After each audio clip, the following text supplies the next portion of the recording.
Hello. Good evening, everyone. Yeah. Okay. Fine. Thanks. Thanks a lot. We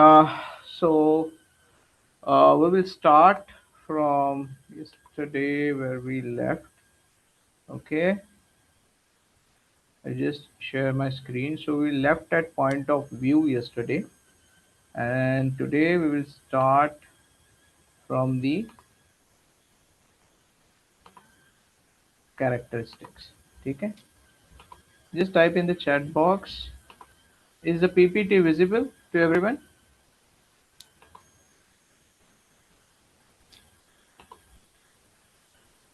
Okay. Fine. Yes, sir, we can see. Yeah. Okay. Fine. So these are the POV characteristics. So yesterday we discussed the point of view. This was the point of view. Now this point of view becomes your problem statement for ideation. So actually this is the process or the NPD process. So if you started, just to have a quick recap of yesterday.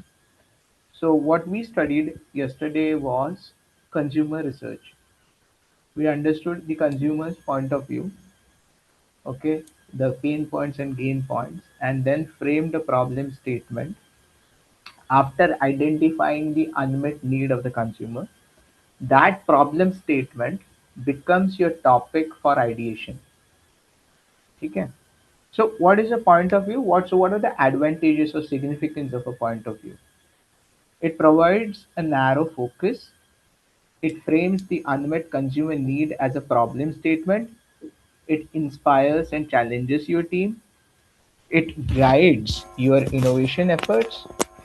It informs criteria for evaluating competing ideas, captures people's attention. It's valid, insightful, actionable, unique, narrow, and meaningful. So, actually, these are the attributes of a point of view or the problem statement. Now, this problem statement is taken further for ideation. Okay. Now, let's see how we do an ideation and what are the techniques of ideation. Okay. So basically, this is where we start the ideation. So we have found out the problem statement, and the first step in the NPD process is ideation, followed by idea screening, concept design testing, commercial viability, product development, product testing, and commercial launch. So we are at ideation now. Now, how do we conduct the ideation session? First of all, one has to note. So we have a facilitator for a brainstorming. So we always have a facilitator. So there are no bad ideas. Everyone's creativity should run free. The facilitator should capture everything. Uh, okay, maybe on a whiteboard, whatever is said and done. Okay, the ideation session should be safe, comfortable, and pleasant. Okay, nobody should feel intimidated. Okay, so that is the job of a facilitator. Facilitator acts as a medium where he captures all the ideas in whatever form, whatever being uttered by the participants. Okay, and he never goes, he never tries to squeeze the ideas. So that is the first job of a facilitator. His job is to complete those ideas. His job is to maintain the flow of the brainstorming session and to keep it within the frame or within the boundaries. The brainstorming session also should not go haywire. Okay, so he for and to complete the ideas, he does the correct follow up. Okay, that's the job of a facilitator who is facilitating a brainstorming session. Now, what has been done? Now that problem statement or POV can be turned out or can be deducted into smaller and actionable pieces. What I say, how can we is the HCW acronym. How can we HCW? So the same POV can be deduced into small and actionable pieces. So let's see. How can we formulate our product? Our toothpaste formulation for Jia Jaivanti, yesterday's case study. But when you read at this, how can you reformulate our product for whiteness, for bad breath, then it becomes too broad. Let's make it more slightly specific. How can our product impart gloss, shine, whiteness to the teeth? So we have narrowed it down. Then how we can add natural mint extracts or green speckles to enhance its perception for freshness. You make it more specific. And how can our product deliver both qualities of toothpaste and mouthwash? This is more inspiring and challenging. So it also takes care of the bad breath as well, also the whiteness. So a dual benefit. Can we have such formulation? So, so this is a challenge to the R&D team. How they can develop this product which will have both the qualities, or a multifunctional toothpaste which will take care of whiteness as well as the bad breath, both of them. So this is how we present the topics for brainstorming during ideation session. Okay. How can we incorporate natural whitening agents into our toothpaste, such as activated charcoal, baking soda, to provide a more natural and effective whitening solution? Can we design a toothpaste packaging that enhances the product's perceived benefits of whitening, such as brighter color scheme or clear messaging about product's whiteness properties? How can we create a toothpaste formula that not only whitens the teeth but also improves overall dental health, such as by including ingredients that fight plaque and strengthen tooth enamel? How can we conduct consumer research to understand what types of whitening toothpaste are currently popular and why use this insight to guide our product development? What are some creative marketing techniques can we use to promote our whitening toothpaste to different target audiences such as athletes or social media influencers? How can we ensure our toothpaste is safe and effective for daily use without causing any negative side effects such as sensitivity or enamel erosion? Can we create a range of whitening toothpaste products that cater to different needs, such as one for sensitive teeth and one for smokers? How can we use natural and sustainable ingredients in our toothpaste to appeal to environmentally conscious consumers and reduce our impact on planet? What are some ways we can differentiate our whitening toothpaste from other products on the market, such as by offering a longer lasting whitening effect or a more pleasant taste? How can we stay up to date with new trends and technologies in dental industry to ensure a whitening toothpaste remains relevant and innovative over time? So basically, all these you can have a brainstorming session on all these topics and generate as many ideas as you can. Whatever ideas are generated. So during a brainstorming session, a facilitator just jots down all the ideas. He tries to complete those if something is left incomplete, what is actually meant by the participant, what is the perception of the participant about that topic. He tries to close all the points.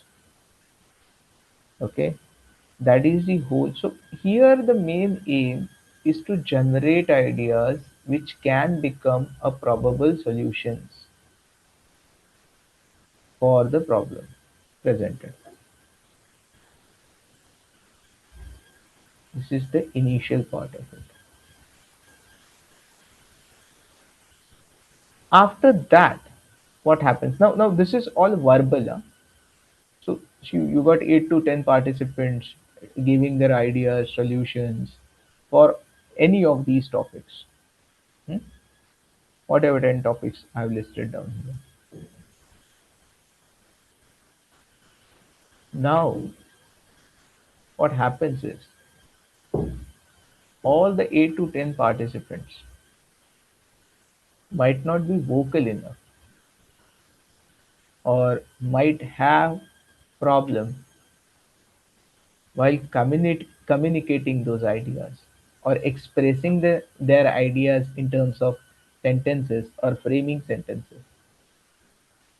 Okay, or there might be some introverts. Not everyone is an extrovert, not to fully express his or her ideas. There might be introverts. There are introverts who might feel shy to express their ideas, and they might have genuine solutions for them. So we will miss those. So an option for brainstorming is a brain writing is also done. So in brain writing, it's a non-verbal brainstorming method. What is done in that? Everyone writes down three ideas that relate to the topic of brainstorm for 5 minutes.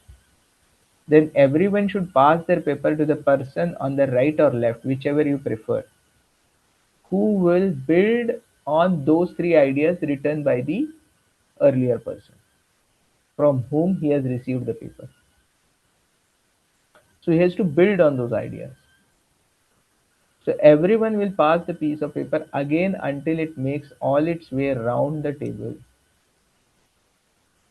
So once the ideas have made it round the circle, the group discusses them and decides which ideas are best to pursue. Now that becomes a part of idea screening. But here, while brain writing, you have captured the ideas. So basically, if there are 8 participants, you capture 24 ideas. But what is the advantage of brain writing is the person who is who's an introvert is not fully able to express his or her ideas, okay, will write down the ideas and those ideas will be captured. We will not lose those ideas. Basically, that's how brain writing helps. And it's a very useful technique. I have used it. Okay. Now, so basically, so there are two. One is brainstorming, which is a verbal brainstorming, and then there is a non-verbal brainstorming for ideation session, which is brain writing. Okay. Now, now again, a disadvantage of brainstorming sometimes is, you sometimes you go we people tend to go out of context. Okay, they miss the context, okay, the actual essence of the topic, and the discussion might go haywire. This happens. Okay, this happens most of the brainstorming session. This happens. Now, how to take care of this problem? So one of the method is called a scamper. Okay, so it is a guided brainstorming method.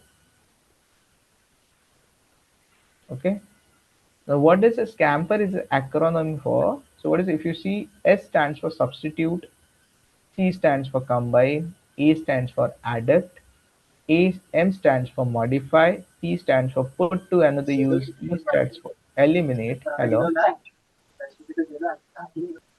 hello, yeah. E stands for eliminate and R stands for reverse. So that is how scamper is a full form of scamper. So it is a guided brainstorming.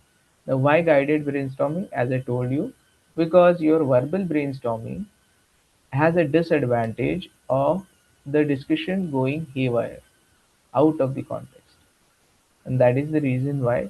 Now what is another advantage of this, scamper? That it gives you a frame of reference in which direction you are to think, ideally. But a disadvantage is also there. Here now you limit your ideas to that frame of reference. So that limit is there. But nonetheless, this also is a method which is used for generating ideas, new ideas. Okay, we will discuss when brainstorming, brain writing, and scamper should be used. Okay, there are situations when we use scamper and when you use brainstorming and brain writing. Yeah. Now, S for substitute, C for combine, A for adapt, M for modify, P put to another use, E for eliminate, and R for reverse. Okay. Now let's see this with an example. Okay. So let's see, we will take an example of a simple product. A scamper technique can be applied to modify an existing product. So first is substitute. So basically, scamper is used when you have to launch a variant or a line extension. So what I mean by line extension, I'll give an example. So in detergent, P&G has Tide. Okay, Tide detergent. So what is a variant? So there is Tide lemon, there is Tide chandan, there might be Tide jasmine. Okay, so all these three are what? They are variants or line extension of Tide brand. Okay, so Tide is an existing product, and then we are doing Scamper to modify the existing product or improve the existing product. Now, the obviously there is one question: why we need to improve an existing product and launch a variant of it? Okay, N- ideally, just hold on a bit. Huh? Uh, can the administrator just unmute? Is there the administrator or admin here? Hello. Uh, Yeah. yes, Ah, sir. Akash this side. Akash. Yeah, I have changed the setting so all participants can unmute themselves and ask the relevant questions. That's why. So I also just wanted to have a discussion with the students. Yeah. Yeah, please. Yeah. So here, so I Sir, have. Yeah. excuse me. Hello, participant. Can you please let me know in the comment box whether you are able to unmute yourself or not? Yeah, we are able to unmute. Yeah. Okay, okay, okay. Yes. Thank So you. so yeah. So I just wanted to have a discussion with you guys. That's why I Dr. asked. Akshay, there is a great demand that because all of us seem to be interested in food industry, Yeah, food yeah. I'm going to a food different example. examples can be Next, taken from yeah, this yeah, yeah. industry. Yeah. Next example will be a food example. Okay, I'm thank taking you. a ketchup example after this. Yeah. Okay. Tomato ketchup. Yeah. So there are food examples which will follow. Okay. Don't worry about it. In the meantime, till now, whatever we have discussed, are there any doubts in terms of brainstorming, brainwriting, and scamper? No, sir. How to apply stamper? Huh. So I am going to tell you I have one, sorry, example. one basic question. I'm sorry Yeah, for yeah, intruding yeah, on yeah. this Please, please, please. because Yeah. this is pertaining to the previous topic. I'm little confused when we talk of POV.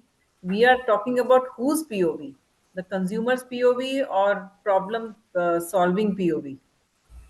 It is the consumer's it is our POV, and the problem is the consumer's problem. The POV is nothing but a problem statement which we have prepared once we have identified the unmet consumer need. You're getting me? Okay, yes. Is it clear? The problem is of consumer, the Okay. unmet need. We have identified it through by doing consumer research. Okay, Yes. so So by we have doing identified the problem, which is an unmet need. yes, and then what is the POV? It is nothing but we have framed it.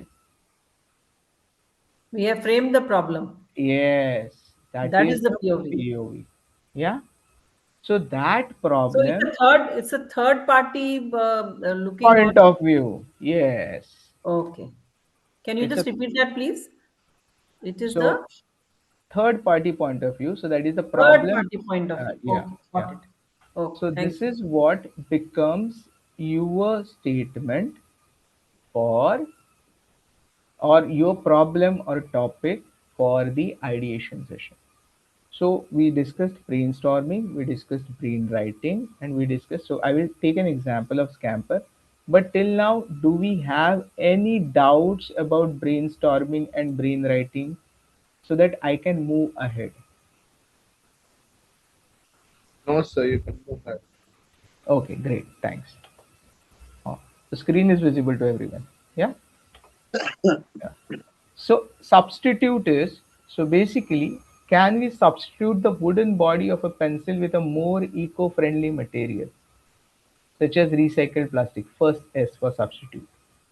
C is for combine. Can we combine the pencil with a pen to provide a two-in-one writing tool? A is adapt. Can we adapt the shape of the pencil to be more ergonomic and comfortable to hold? M is modify. Can we modify the pencil lid to be break resistance or last longer?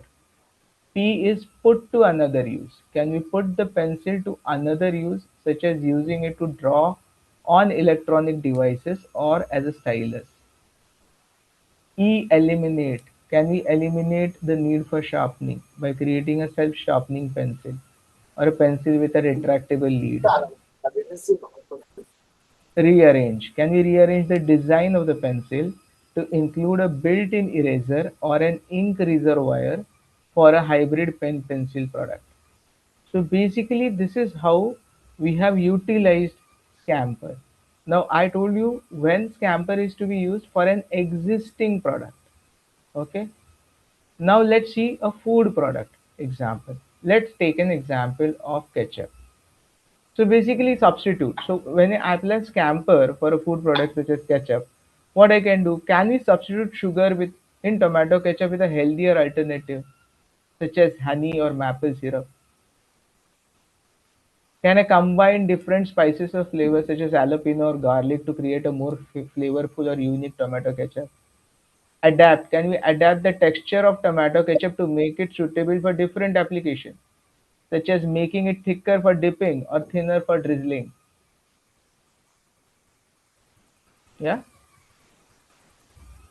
Can we modify the recipe to make a low sodium or a low calorie version of tomato ketchup for health conscious consumers? Hmm. Put to another use. Can we market tomato ketchup as a versatile ingredient, such as using it as a marinade or a glaze for meat dishes? Eliminate. Can we eliminate any harmful additives or preservatives from tomato ketchup to make it more natural and healthy for consumption? Can we reverse the negative reputation of tomato ketchup, such as high sugar and unhealthy condiment, by promoting its nutritional benefits, such as being a good source of vitamin C and lycopene?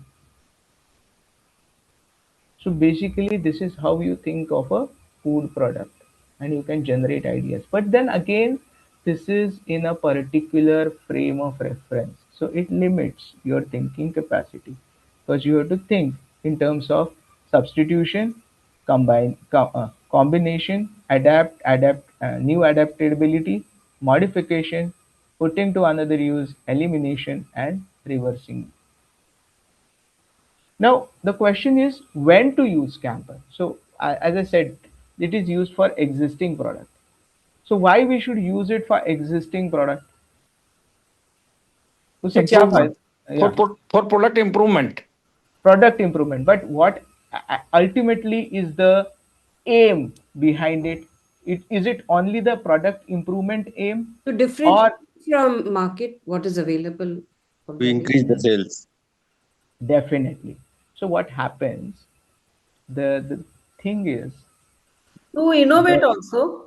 yeah, to innovate also, but the major motive behind one is the push from competitors. Maybe competitors may be increasing the product portfolio by launching different variants. Okay, now what happens basically when we will study the product life cycle management, what happens? See, the product starts with when you launch a product, so there are four life stages. So it is initially introduction, growth, then maturity, and then decline. Okay, so while introduction and growth it is exponential, at maturity it plateaus, and then decline it goes downwards. So it is during that maturity stage you actually go for Scamper. Why? So this is product life cycle management. This is just for your information I'm telling you. So once you launch the product, why we do it? Because what happens when you reach the maturity stage, the market is saturated. You have captured and not captured, but each and every consumer now knows your product. So there is no new consumer to acquire. Now what is the option remaining to increase the market share for you? First is retain your consumer. That is the first priority.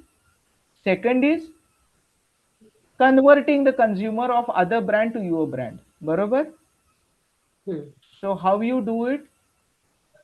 When you launch a line extension, you bring variety and you keep your current consumer engaged into your own brand. You are getting me what I'm saying? So somebody is having a tomato ketchup of different flavor. If the same brand launches a different flavor ketchup, so he might say, "अरे ये बहुत use करके I'm bored using this. I will now try this of the same brand. So what you do, okay? So that is how it is done. So you retain the consumer and also you at the same time try to acquire a new consumer. So that is done at the maturity stage, ideally scamper, and that is done for your existing product. Is this clear to everyone? Sure. Yeah. Yes. Excuse Okay. me. Hmm. So, just to make sure I'm on the same page. So yesterday we were talking about product diversification, like concentric and conglomerate, right? Hmm, hmm, hmm, So, hmm. so we use the scamper technique to come up with the Product uh, diversification. yeah, yeah. So to for the conglomerate or the concentric modification or diversification, so we use the scamper method to come out with that. Is it? Yeah, for concentric. Okay, okay, okay. For Fine. concentric. Yeah. Okay, sure, sure. Okay. Okay. Fine. So hope this is clear to everyone. So scamper, brainstorming, and brain writing. Yeah. So these are the three methods which are used for ideation. So now I will not again go for a toothpaste example since uh, we will go for a food example now. So ideation. This is the first step. So we have completed ideation. So you have maybe 15, 20 ideas has been generated and recorded after the brainstorming session. Then what is the next step? You have to screen the ideas. Uh, Akshay sir, so ideation is only for your current product extension or like new product, completely new product within a category, something like Yeah. that. See, so ideation is for everything. Scamper is especially for extension. You're getting me? You can Correct. use brainstorming and brain writing for new product development. See, even you can use Scamper as well for new product development. But then, since Scamper gives you a frame of reference to think, it limits you to a certain boundary. You are getting me? So it limits to you what? So these are the things. Yeah, it limits to you substitute, combine, adapt, modify, put to another. So these are the this is the frame of reference within which you have to think.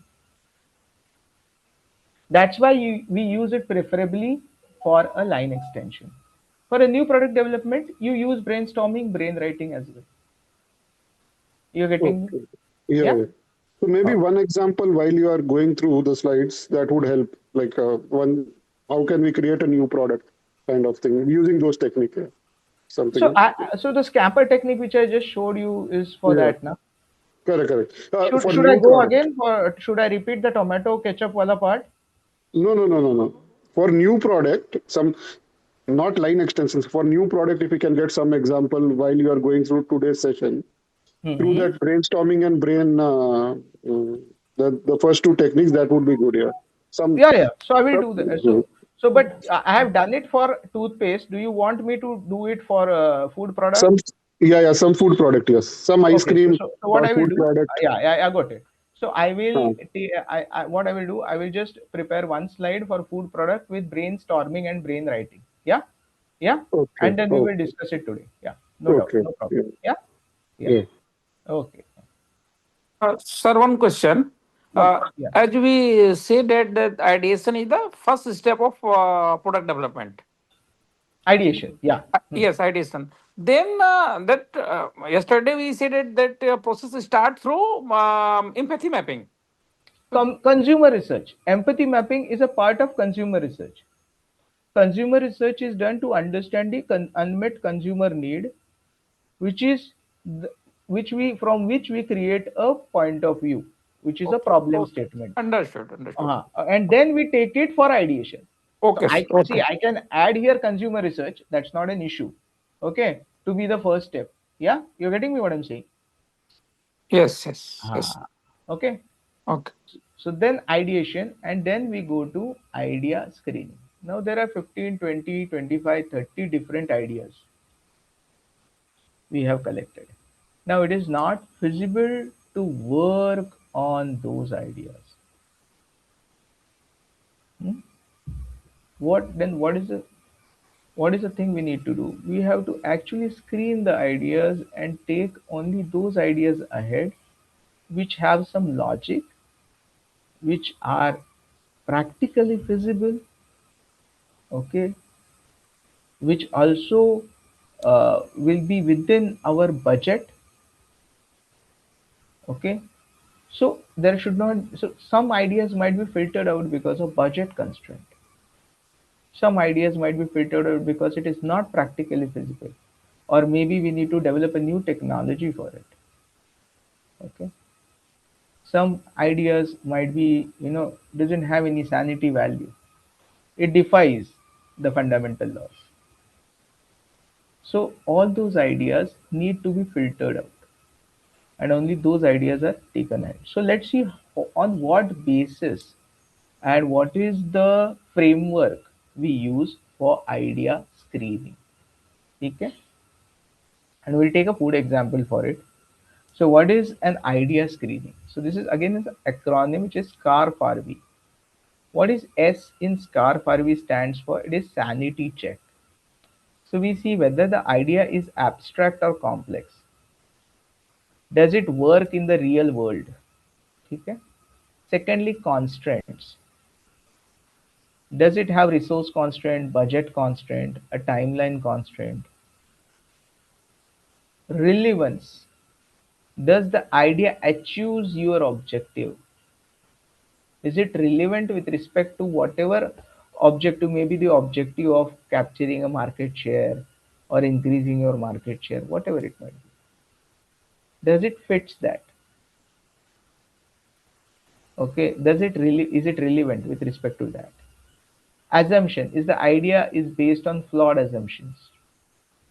Feasibility, is the idea feasible to reproduce? When I say reproduce means practically, can you commercialize it, can you manufacture it, can you scale it up?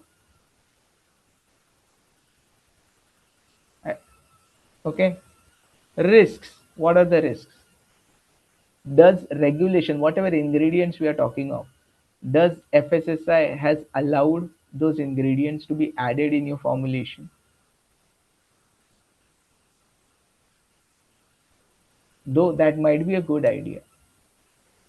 For example, rosemary extract, I can use it as an antioxidant in my oil or any other food product.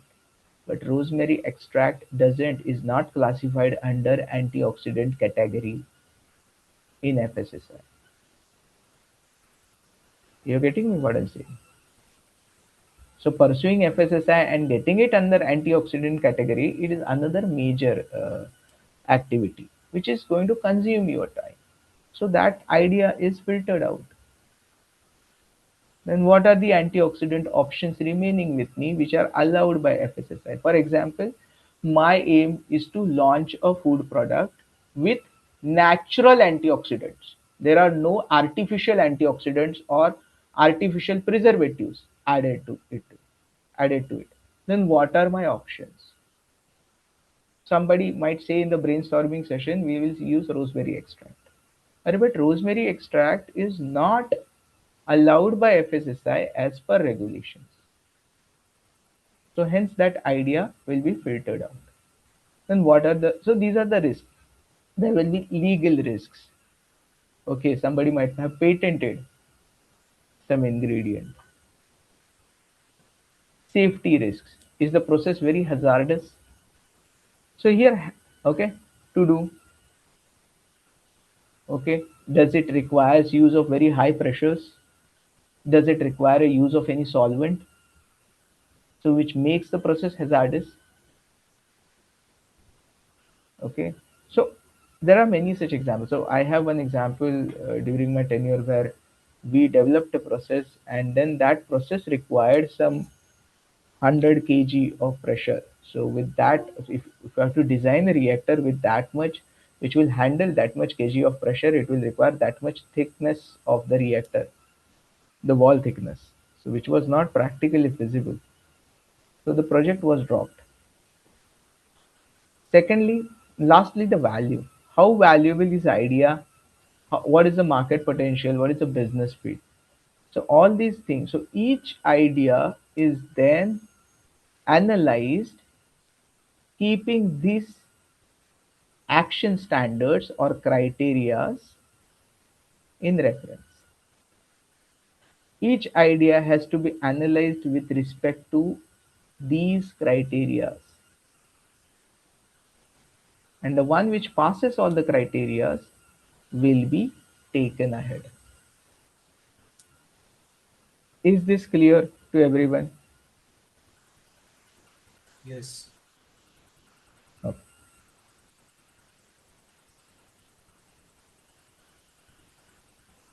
So if I say a product idea, now this is a food example. Now.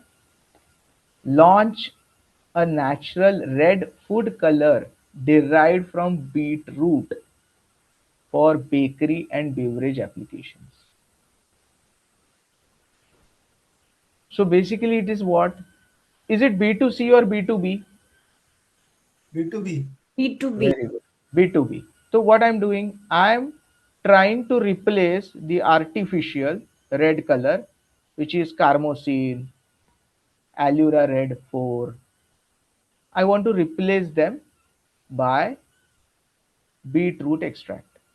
Betalains is the general category of those extract called. So that are beta xanthines, betanines in them, which give the red color. And I have to promote it to the bakery and beverage manufacturers. So bakery, you said red velvet cake. So red velvet cake uses carmosine as a red color. So it is carcinogen. No doubt you have regulations for it. But anyway, okay. Now if this is the product idea, let's see how what things I need to do. First, sanity check. So what is the sanity check? Is the concept abstract? No, the concept is not abstract. Natural colors are already used in food product technology and is well established. So product solves a real market problem, replacement of synthetic color. That is actually the unmet need.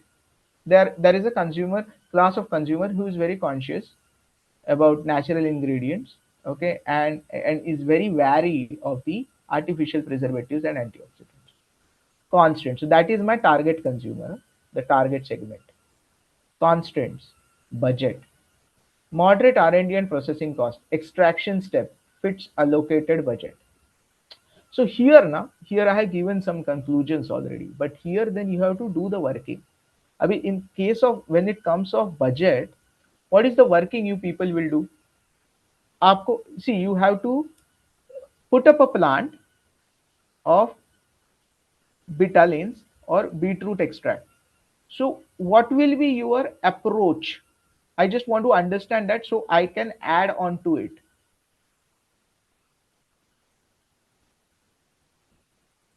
You know that there from beetroot you can get a beetroot extract. Okay. So what is your first step? I just want to know what will be your first step.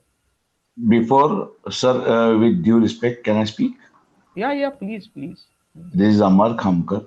So Mhm. first, for it, I will look into the market, which is readily, is it ready? If there is a market for it, Hmm. yes. Hmm. Then the second process बरोबर. is where is the beetroot readily available बरोबर. first. Yes. Hmm. So where there is abundance of beetroot which is Hmm. being produced. Hmm. So आजू बाजू में जहाँ भी or nearby wherever there is a uh, place or a factory to be set up in a minimal cost should be set up with lights, generators at source. Because if you are in some native place or in a native land, always there is a problem of light. So generator and everything has to be taken into consideration while making up a workshop or a factory, whatever. So that is the third thing which I'll be checking out. Hello, hello, anybody hearing me? Yeah, you are audible. Yes. Yes. Yes, yes, sir. And then the processing thing. I think Sir has Yeah, I disconnected. think so. I Just Sure, think sir. by some error, sir is not able to hear.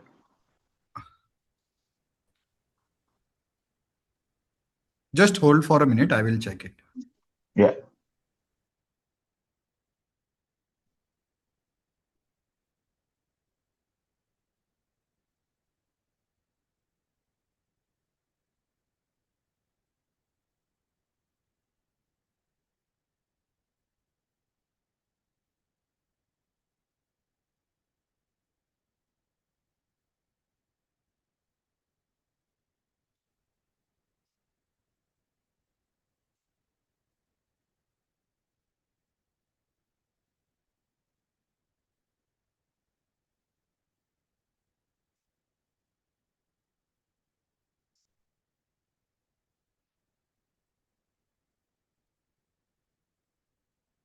Hello.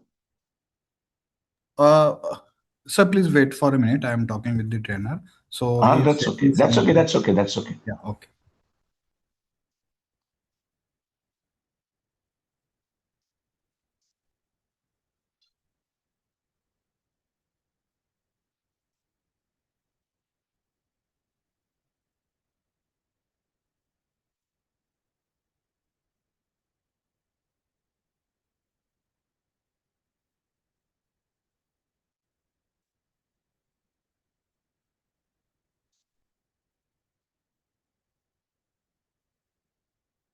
Yeah.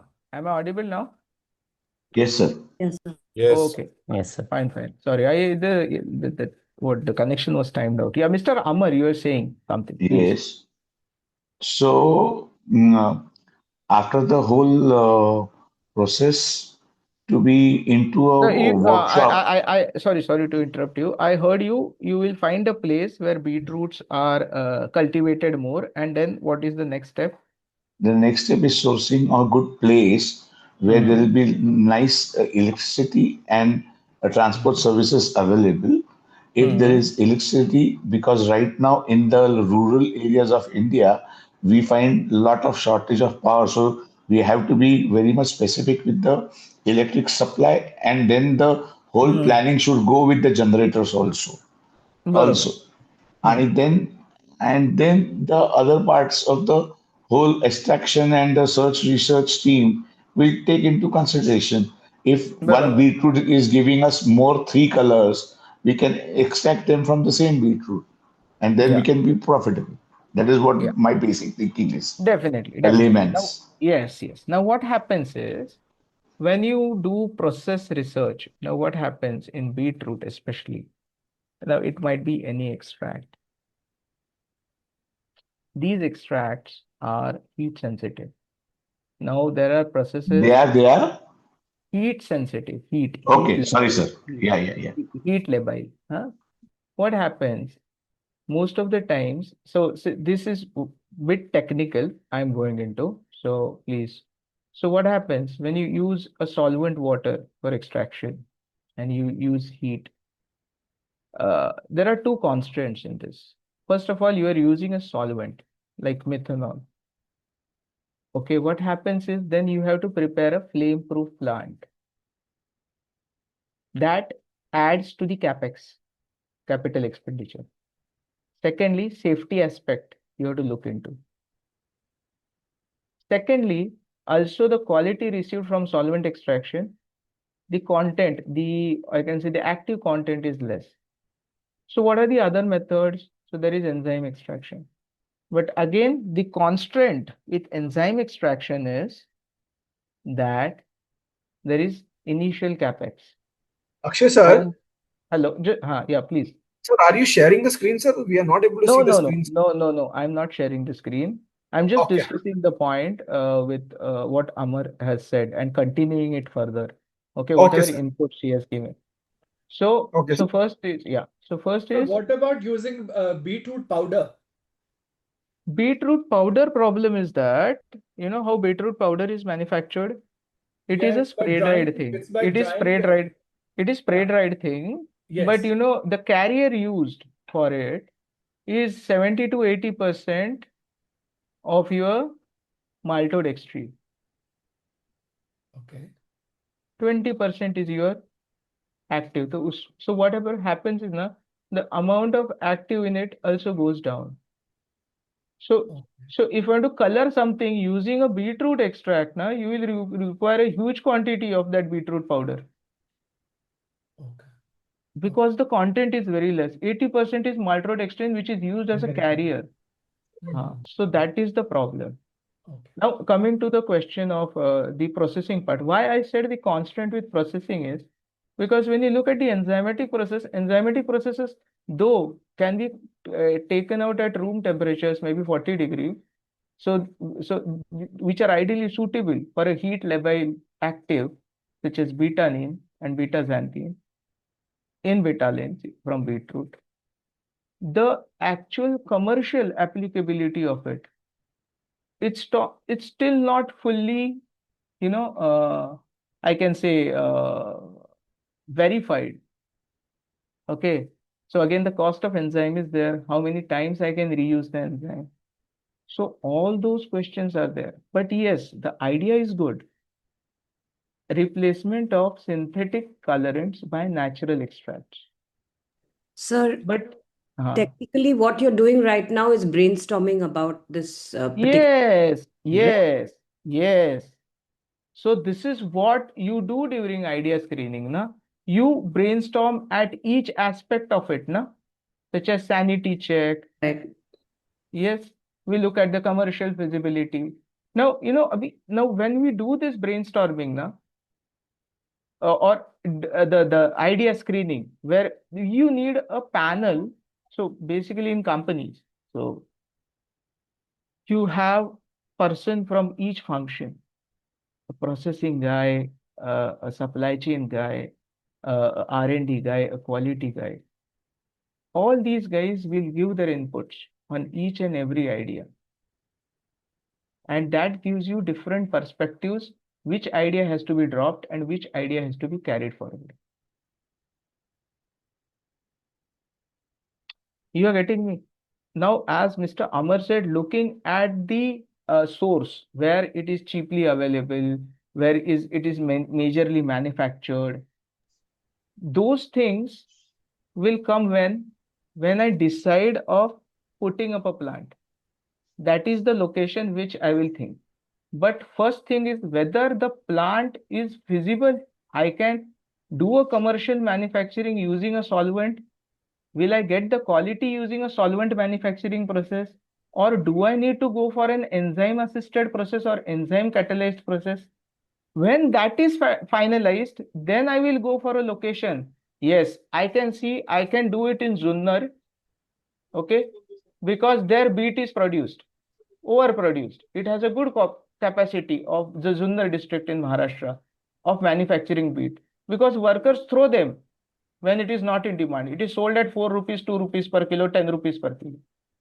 So that question of location being near to the beetroot manufacturing or what is the cost of beetroot will come when the manufacturing is feasible. Okay. Am I clear, Mr. Amar? Yes, yes, sir. Okay, thanks. So I will be sharing my screen. Hold on. Mr. Akshay, Yeah. just a thought. To put up a plant, first I need to know what price point I want to sell my product because, like you said, there are various methods of extraction. Like solvent-based extracts are cheaper than the enzyme-based, and the CO2 extracts are very expensive. Yeah. I want to develop a product for whom, at what price is the first thing we need to know, right? Then only Definitely. comes the plant perception. Okay, we selling at this point. We need a solvent extraction, so we'll put a solvent extraction plant. Okay. So that ideation first is, I don't you think it should be what product and at what price point we're looking at, Okay. and then So accordingly further steps follow, right? yeah. So I will answer that. Now how it happens? First of all, for me, what is important is criteria first is quality. Right. Should I get the best quality in the market first? So first step is getting quality. So which process gives me best quality? So it might be CO2, supercritical fluid extraction, which we are talking. Barabar? But yes, Right. it is expensive because it has very high capex. You are converting CO2 gas into a fluid and then you are extracting. Okay, and it is very selective also. No doubt. You will get a high quality. Now here the question is of capital expenditure. You're getting me? So there are two things here. One is capital expenditure and other is processing cost. Understood. Capital expenditure is your one-time investment, while your processing cost is your recurring part of your operating expense. So when I look at first, I give priority to quality and then I work on the rest part of it.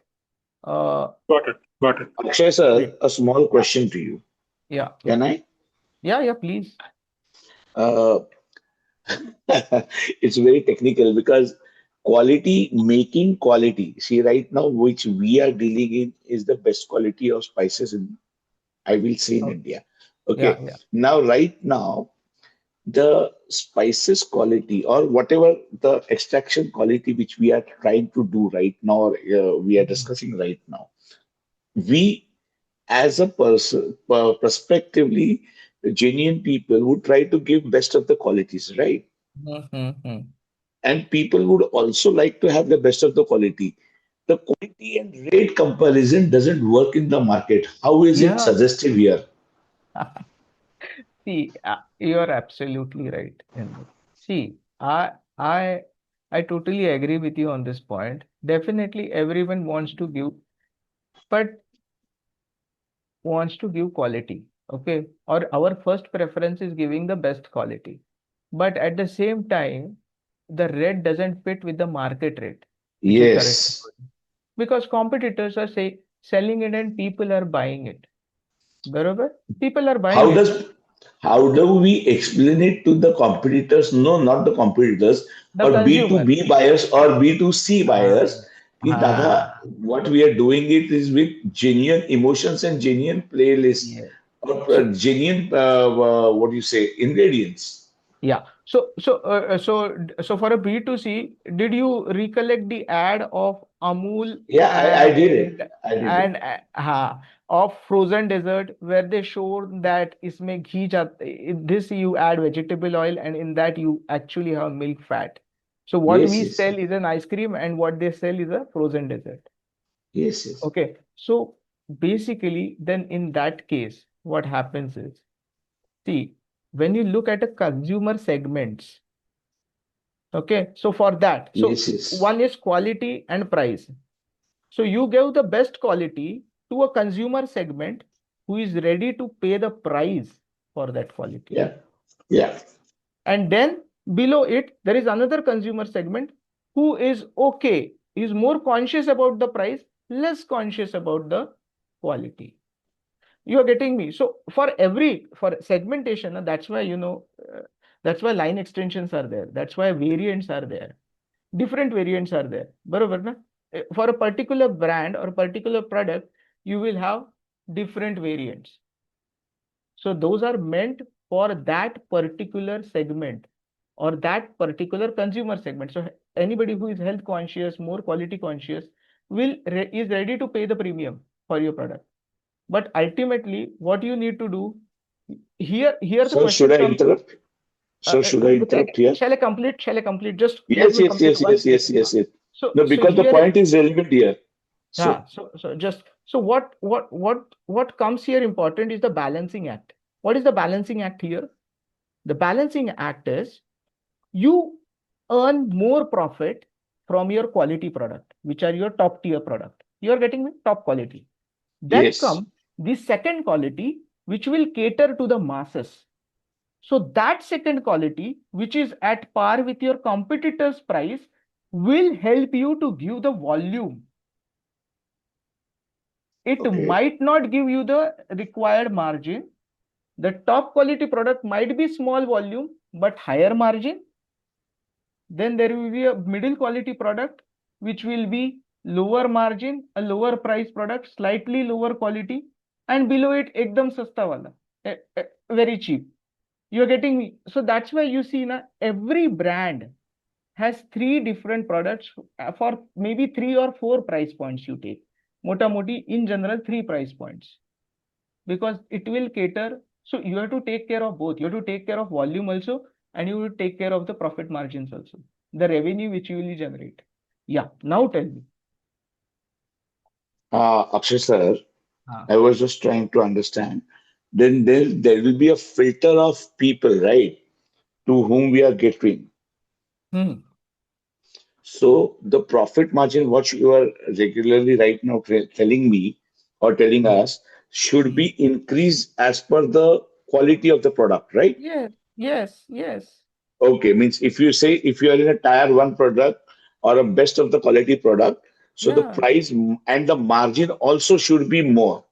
Yes. Okay. Because you're catering to a small number of people. Yeah, a quality conscious consumer who is ready to pay the premium. Okay.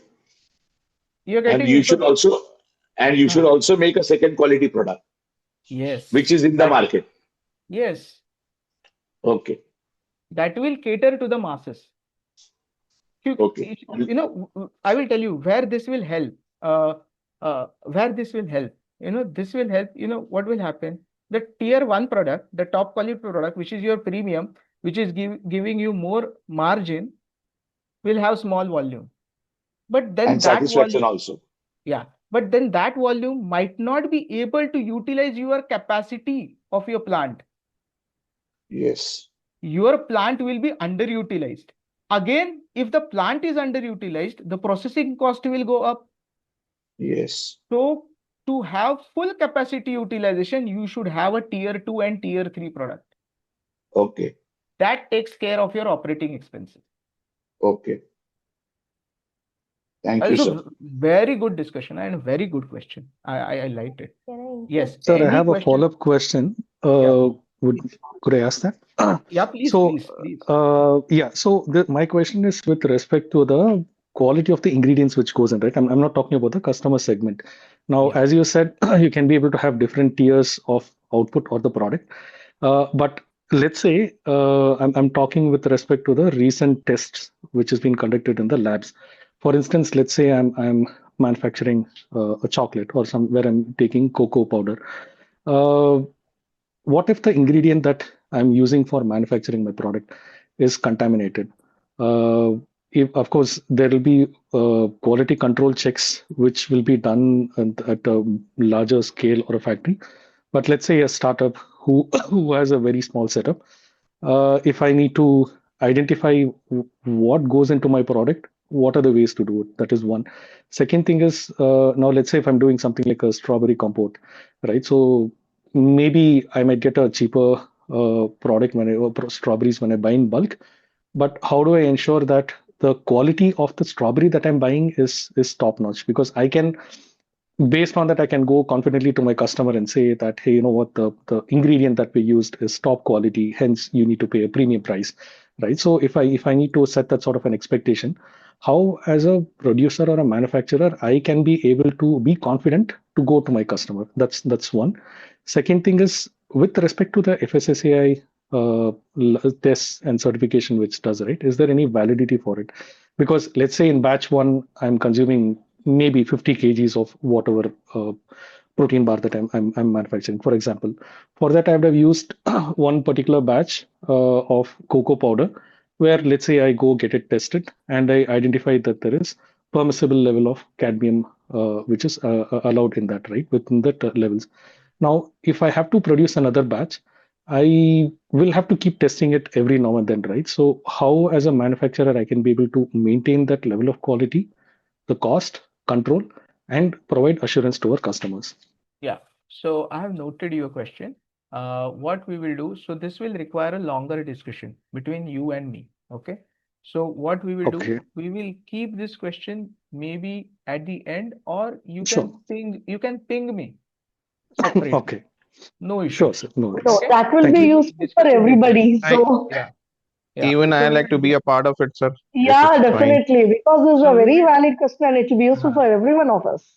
Yeah. So Me but what I'm also. thinking, Yes. I think, but there are maybe 5 to 10 people you are interested in having the discussion. We can have that discussion, but there are rest 160 people who might not understand anything from our discussion. To be very frank, huh? So that's why I'm saying, huh? So we will keep this discussion definitely. You ping me and then we will schedule some. Yeah. Okay. No Dr. issues. Kadam, I have a question here. If we are looking at now we're talking about B2B, supposing we are looking at B2C, and I am now so the brand comes in question here. So I have a very high quality product, then I also have a mid segment product. It cannot be positioned under the same brand then, because then your brand stands for a certain quality, and then you Yeah. can't have another product which is of a lower quality under the same brand. Then you go for the different No, brand, then there should be a sub brand. sub brand. There should be a sub brand. Yeah. Okay, So, so it's for simple. Anita ji, I am so thankful for you. Yeah. This was the same question I was trying to understand and ask, but I couldn't place it nicely. Yeah, Uh-huh. same here, same here. So the thing is that so you have got Ariel, you got Tide. Similarly, you got Surf Excel, Real, No, and but that Beam. is Yeah, also there. Yes, for a sorry. bigger. Can I add to this question if Please. allowed? So that's quite possible for a bigger company setup with better capex and all. But how do a startup or a company which is 4 5 year old, because this is something I'm also facing a problem.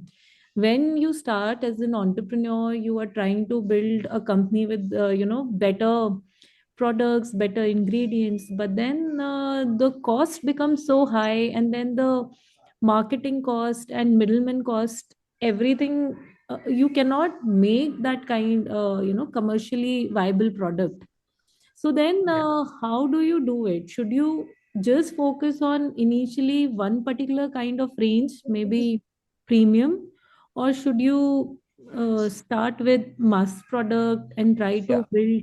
Yeah. How do you, what So should so we? so uh, so so yeah, I will answer that. I will answer that. Thing is that now, I will tell you from my experience how we do it. So basically, hello. Bola sir, go ahead. So I started. So thing is that you start with a a volume product, a mass product, which can be easily sold into the market. Why that is required? So you just can't survive with one product. You just can't enter the market with just one single product. So that might be premium in your case. What is the ideal way to do, or maybe the most feasible way to do, not ideal, a feasible way to do? You come out with a product which can be easily, matlab, people will buy it. So it's a fast moving thing. Once you have your brand to be known, your company to be known into the market, then you go on to this niche products which are higher margins. Now, why that mass product is required first? Because with that mass product which is fast moving and it will give you volume, since it is fast moving, okay, it is a lower cost thing. Your brand visibility will be there.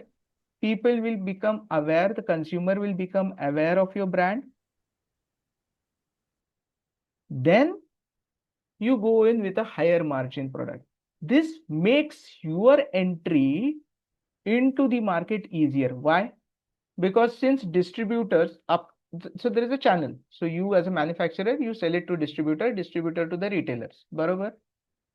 Now, since distributor, you are already selling a product which is giving you some handsome volume, usme se that distributor is also earning something. When you then come out with your top quality product or a niche product, it makes it easier for you to push that new product along with your existing product.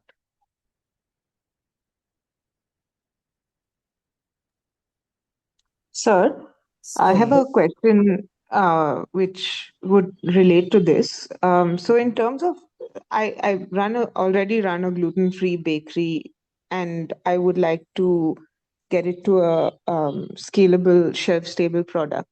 So, in terms of that, how would you look at tier two and tier three products? Because we're dealing with a lot of allergies, and the food safety is extremely important. But then in that case, why I was telling a lower cost product? Because that gives you volume and that gives you the revenue to continue your operations. Yes, but how would you process it? Because you were saying in terms of your operational capacity, you should be running at full volume. But then it's already a niche product, and if you bring in like we deal with breads, so if I bring in any wheat breads into my production facility, then it would probably hamper the food safety for the people that actually have allergies to wheat. because of cross Yeah. contamination or cross contact or whatever. So for that, you should have a separate line, na? Because then the branding is different, na? It's a gluten-free thing. So the whole HACCP is different. So there will be two HACCPs. One HACCP is really for your wheat wala thing, and the other. But then to keep your operating expenses going on, this entry of your gluten-free bread will be easier for you, because when you launch a maybe lower price wala product into the market, you establish a distributor network, barabar, and then you are since already selling them a lower quality wala or regular wala fast, I will not say lower quality, a fast moving product. Now since this is a niche one, a gluten free, it will be of smaller volume, definitely. So you then can manage to put a smaller manufacturing capacity plant, a separate line for this. It is Yes, not a that's fast moving one. So then it makes it easier for you to push this product along with this. so you Uh, need to have The two distributor. separate facilities so, in Two, sir, sir, maybe two should different I, lines, not two different facilities. Bola. sir, no should I interfere? Please. Yeah. Uh, as the madam said, I am also facing the same problem. But Hmm. uh, as we, or I think the madam's mentality is a similar mentality, which we say that we want to be Louis Vuitton. Can we be? Because We we hmm. want to be the best in the market. Let the Got price it. be higher. Let the Hmm. price be higher. Can we Hmm. be? Or can is it promising for a food product to be a Louis Vuitton, because people are not buying the similar price at a higher prices? So instead of giving best of the qualities, you are telling us कि Louis Vuitton should go for a smaller brand and make a new brand. How is it feasible, or how is it mentally possible for us? So No, I no. have a point to I'm. make here. Sir, This, I think, is what we call a hook and bait model, a bait and hook model, where you have lower price products to increase footfall to your store or your business or whatever. And Hmm. once you buy them in, you offer specialty products and high end. Yeah. They get hooked onto it. Uh, Yeah. Okay, okay, So, okay. so, See, but that's what. That's does what. that really work actually? So, Yeah. because say for let's say Patanjali is a Yeah. mass company, Hmm. they've already made the money and everything, but can they really scale up to L'Oreal standards, for example? So some a model, let's say in a fancy city or something, she would never buy Patanjali products. She'd only go for L'Oreal. So, but how does Why? this work? Why this has happened with Patanjali in the first place? No, I just Because took the I'm example. telling you, I'm giving you. Categorically, I'm asking. Yeah. So let it be. So we will not categorically name any company, but thing is that many of these companies, do their they don't do their own manufacturing. They source it out to third parties. And when you source it out, you are manufacturing to a third party, it's your baby. You are giving your baby to someone else to take care of. He is not going to give you the same quality as you want. And that is where it went. That is where the perception of that brand went away in terms of quality. That's not the point. But he's Yeah. making money selling thousands of bottles. Let's say Patanjali sells thousands of bottles of shampoo, and L'Oreal Hmm. sells only 10 bottles. But Hmm. a model in a city will buy only L'Oreal and not Patanjali, and probably a person in a village will buy Patanjali and not L'Oreal. Yeah. So here where the segmentation comes in, na? But So my point is, L'Oreal once you've is set once hmm. you set your brand vision or brand status in the market, so how can you actually scale up then? Tomorrow, if Patanjali releases a high-end shampoo, nobody's going to buy it because they know the quality is bad. So that's why.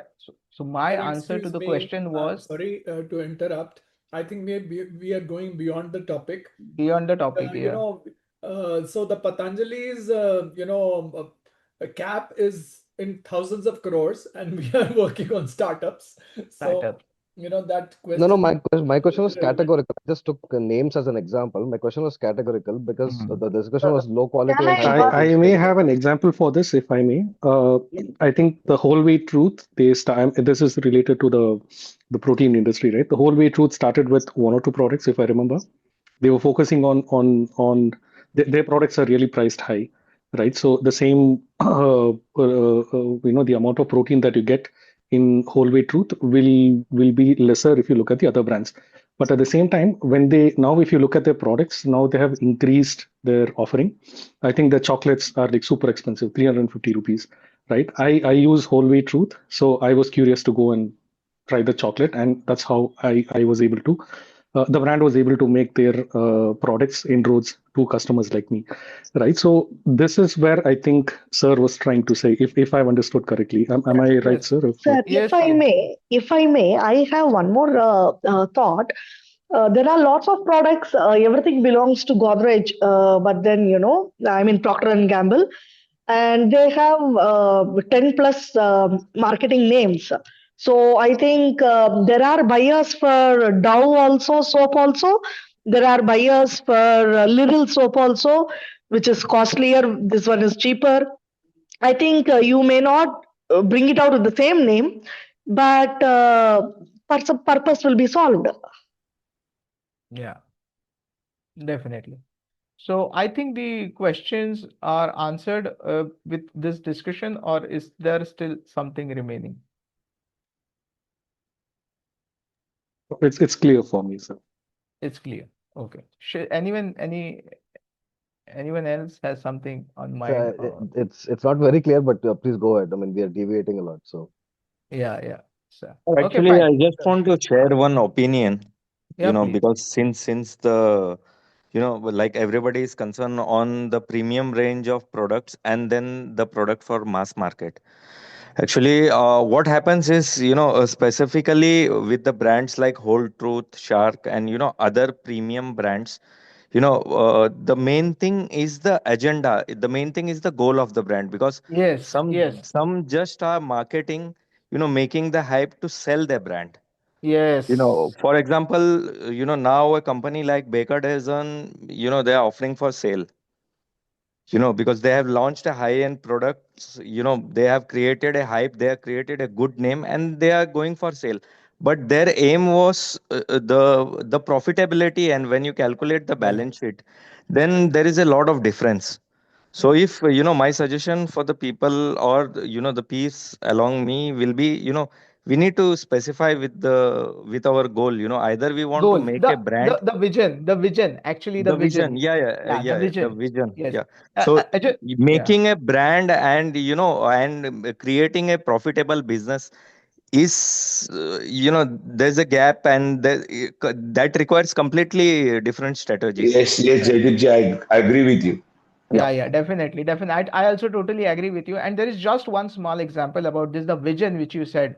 That's a very good point. Toyota as a company, as a different segment car category example.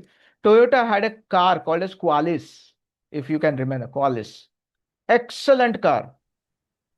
Toyota sold Qualis they were market leaders. Qualis was having, the topmost sale in the country. But when it was at the peak, Toyota decided to take out that model from the market. They stopped the manufacturing. It was the top selling model car for the year, the Jeep for the year. But they stopped it. They took it out of the shelf, out of the market. Why? I think it Because was already an aging product, right? no, no, no, no. You just go and search. It was not an aging product. It was doing very well.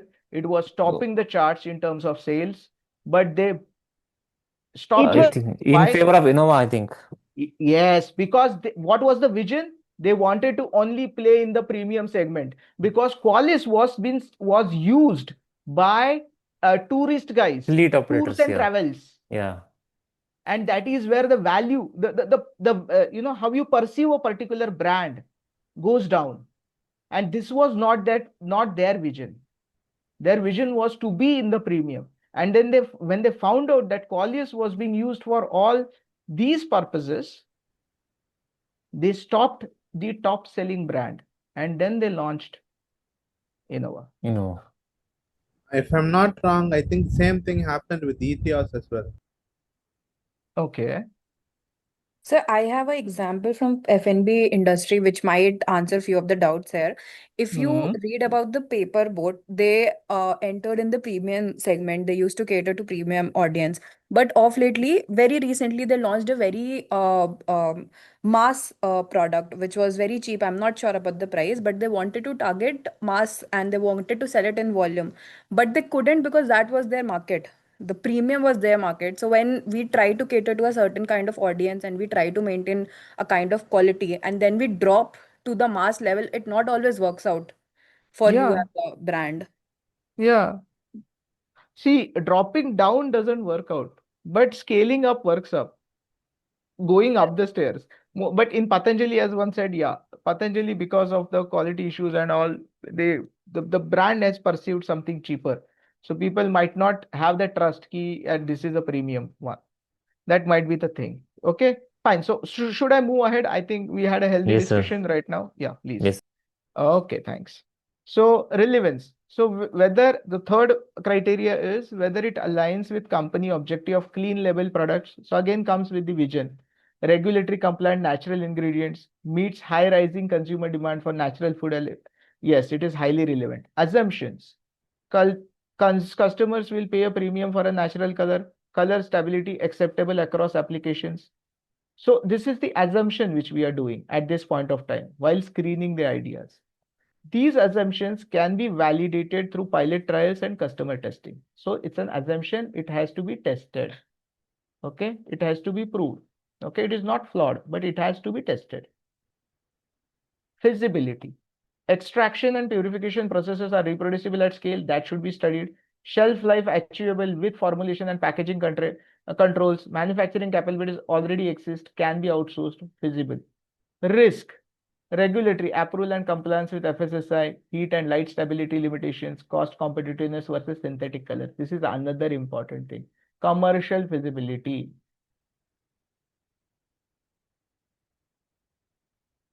So commercial feasibility is done ideally parallelly when you do the prototypes. I will go in this detail about commercial freeze. I think I think Mr. Amar rose the point about costing of beats and all. So we will discuss that in detail when we discuss the Excel sheet. Okay, fine. So value, high marketing value, clean label, natural plant-based, business fit, aligns with sustainability and innovation strategy. Revenue potential, growing demand in bakery, beverage, confectionery. So there is a high value creation. So basically, when your idea passes all these 7 criterias, you carry forward that idea. Okay. So just look at the idea screening matrix. So you can have a scale, let it be from 1 to 10, 1 to 5, whatever you decide, and you rate your ideas accordingly. Okay, sanity check gets a 4 on your scale of 1 to 5, constraints gets 3, it fits the budget, resources and launch timelines. Relevance, you get a 5. Is it relevant? Yes, extremely relevant. Assumption, yes, it is based on valid assumptions. You give, so this rating. Now question is, how do I rate it? Now, to be very frank, the rating of these things actually comes with an experience. The person who has good amount of experience in the field or whatever can rate this. Okay, it is basically an intuition and just a numerical guidance for you, whether should I go ahead with this idea, just to weightage. So if you look at a score range, so this is arbitrary. Yeah? You can have a 1 to 10 scale, 1 to 5 scale, but these ratings should be based purely on your experience and how much knowledge you have about the process and the market. Okay. Then you got 30 to 35 decision go. So that is where the again the question. So for how many, so how a new person who is new to this business then can survive and can do all these things? You're getting me? So that is where the older people, the grapevine of the industry comes into play. That is where their intuition, which they have developed through their years of experience, actually helps out here to filter out the ideas. But then question is, if there is a person who is totally new, he doesn't have any experience and he wants to do a startup, then there is a question. And that is where the incubation centers help them to validate, standardize their ideas. In an established company, you have this grapevine. People with 20, 25 years, valuable experience who give inputs because, over the period of time, you develop an intuition. And that intuition helps you to take proper decisions. And intuition comes from your digested knowledge. Okay? Am I clear on this? So there's a score range. This is arbitrary. It's 30 to 35. Whatever scale you select, you get the score accordingly. So this is how you prioritize. Then suppose I will take, yeah, somebody was saying. Akshay sir, so yesterday you gave the example of that Biba clothing, right? So Biba. Clothing store or that ice cream one somebody was talking about. So so ice cream, right? So then considering we don't have access to, maybe we don't have access to the incubator, then how can we rate this? Like you told, you some experience, very deep experience is required, but most of the people here are coming up with some niche idea based on a already kind of an extension for most of the products. Then how can we do this on our own thing, or any ideas on that? Then that's what I told you yesterday, then you have to hire consultants. If you don't have access to the incubation center, or if you don't get access to incubation center, you have to take the expertise which is there in the market, which will give you the valuable inputs how to go forward. Okay. And I totally agree. Nobody knows it. Matlab, it's to have all the knowledge at the same time about all the things, all the functions, processing, packaging, product formulation is not possible. Even it's not possible for me also, or regulatory. So that is where the incubation centers come into play. But then if you don't have access to incubation centers, then there is no other way. Then you spend your money, hire consultants. Now, if the consultants are good, they will help you out. So then again there is an issue. No, Okay. no, So it's anyway, not. Yeah, it's not about. It's not about like for the other functions, okay, for packaging and all, but that grid that you told, right, 25 to 35. So it should be done. Can we only do it, or see you why I'm saying a consultant, because basically when you see of constraint, now there is a budget constraint, there's a resource constraint, there's a timeline constraint. So constraint with respect to manufacturing, constraint with respect to moderate investment. So here you require expertise in finance also, some basic knowledge of commercials, some you will require a basic knowledge of processing as well. So that's what I'm saying. You don't get everything with one person. You can't do it. No, but it's not possible to have all this knowledge and idea. Today, I can say if I'm going to put a ketchup plant, maybe 500 kg per day, 1 ton per day, I need 15 to 20 lakhs, provided the place is mine.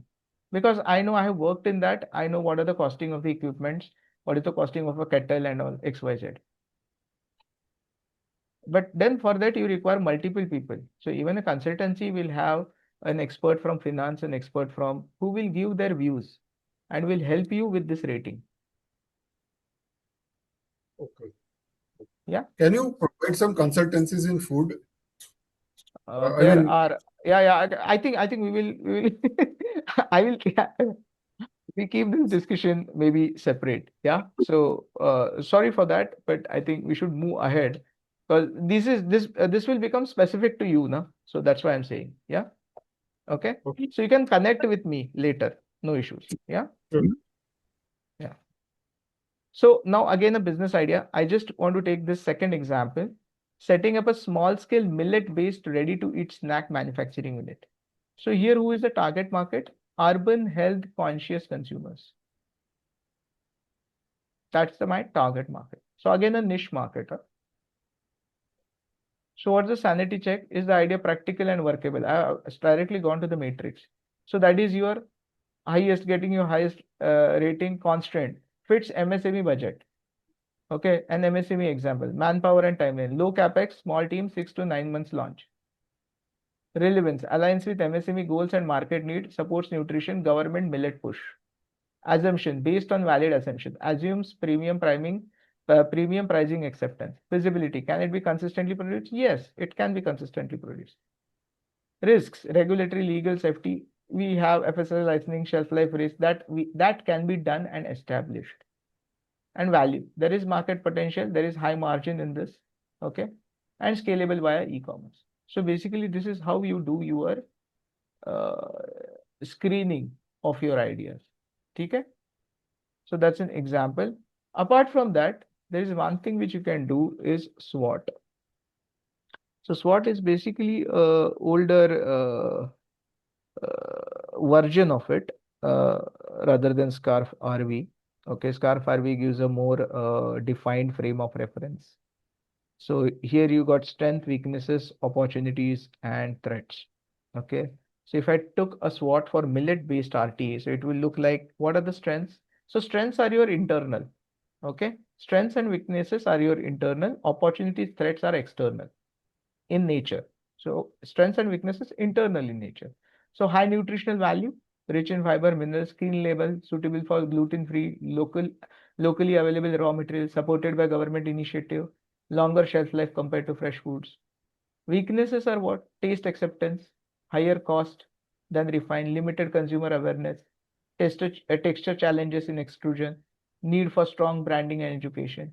Again, what are the opportunities then? Rising demand for health, convenience foods, growth of urban working population, expansion through e-commerce and D2C export potential in health conscious markets. Then there are product extension, breakfast bowls, snacks, instant meals, institutional demands. Threats, competition from cheap grain, refined grain RTE products, strong brands dominating the shelf space. So it happens that if you launch, then some other strong brand might copy it and again launch it in one of the other sub brands. Raw material price fluctuations, regularity and labeling compliances. So this is how a SWOT will look like for a SWOT for a millet based RTE. Yeah.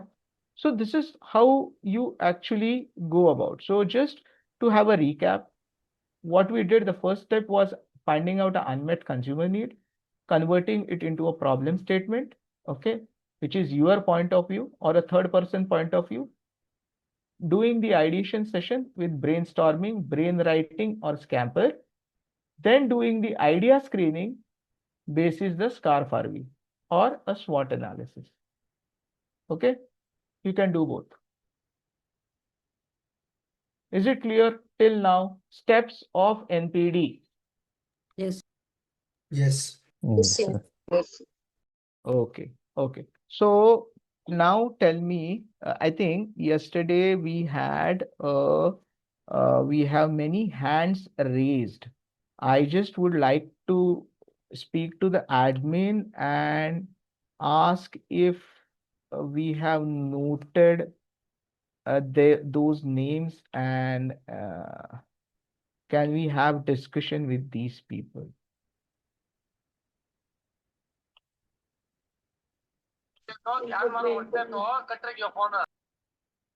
Hello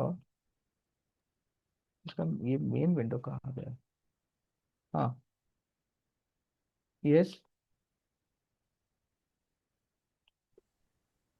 there are hands raised so there is Del Rash, Varun Kumar, Yes, sir. and two more, and are there anyone down the line? Hello, No. Akshay sir. Yeah. Yes, I'm listening. Yes, listening. yes. Please go ahead. Sir, I'm a Dr. Rashmika. I'm a nutritionist and I'm currently running a small cafe. But if I want to start a white labeling for a few products, what would be the right first steps and thing I should focus on initially? White labeling for For what you few are products. currently what you are doing? I'm running a small cafe, sir. Diet cafe. Mhm. And you have to start white labeling.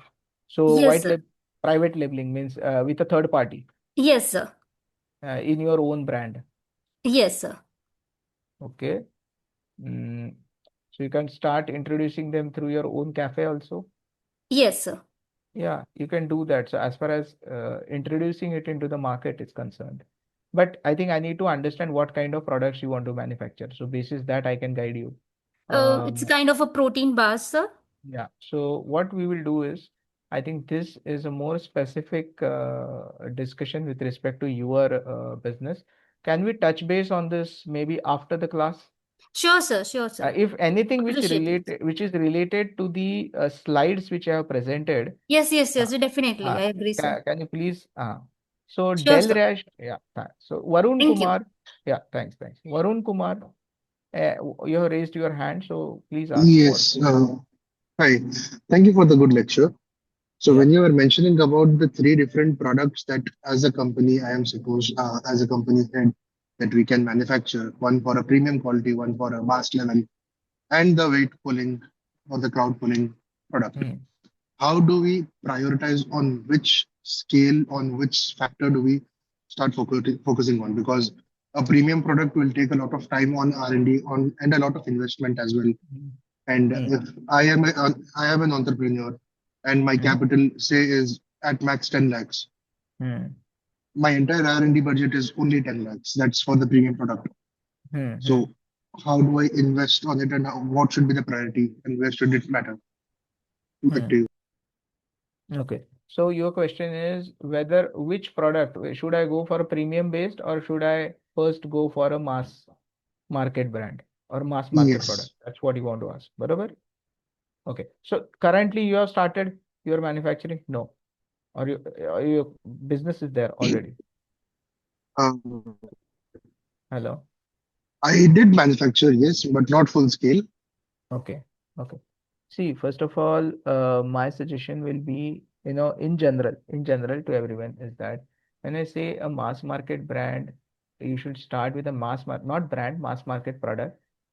The only reason one has to understand behind it is to utilize, to take care of your operating expenses because that takes care of your cash flows.